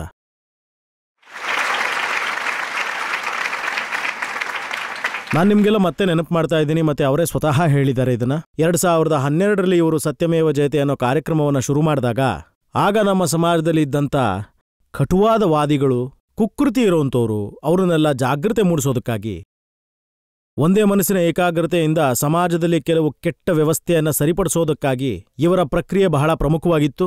ಅದರಲ್ಲಿ ಯಾವುದೇ ಬದಲಾವಣೆಯ ಧಾರ್ಮಿಕವಾದ ಆಂಗಲ್ ಇರಲಿಲ್ಲ. 2016ರಲ್ಲಿ ಇವರು ನೀರಿನ ಫೌಂಡೇಶನ್ ಏನು ಸ್ಥಾಪನೆ ಮಾಡಿದ್ರು, ಮಹಾರಾಷ್ಟ್ರ ಪೂರ್ತಿಯಾಗಿ ಅದು ಕೆಲಸ ಮಾಡ್ತಾ ಇದೆ ಈಗ. ರೈತರ ಸಲುವಾಗಿ, ರೈತರ ಆತ್ಮಹತ್ಯೆಗಳನ್ನು ತಡೆಯೋದಕ್ಕಾಗಿ, ಅವರ ಒಂದು ಅಭಿವೃದ್ಧಿಗೋಸ್ಕರವಾಗಿ ಈ ಒಂದು ಸ್ಥಾಪನೆಯನ್ನ ಮಾಡಿದ್ದು ಫೌಂಡೇಶನ್. ಇದು ನನ್ನ ದೃಷ್ಟಿಕೋನದಲ್ಲಿ ಬಹಳ ದೊಡ್ಡ ಸಾಧನೆಗಳು ಅಂತ ಹೇಳ್ಬೋದು. ಯಾಕಂದ್ರೆ ಈ ರೀತಿಯಾದಂಥ ಹೆಜ್ಜೆನ ಯಾವುದೇ ನಟರು ತಗೊಂಡಿಲ್ಲ.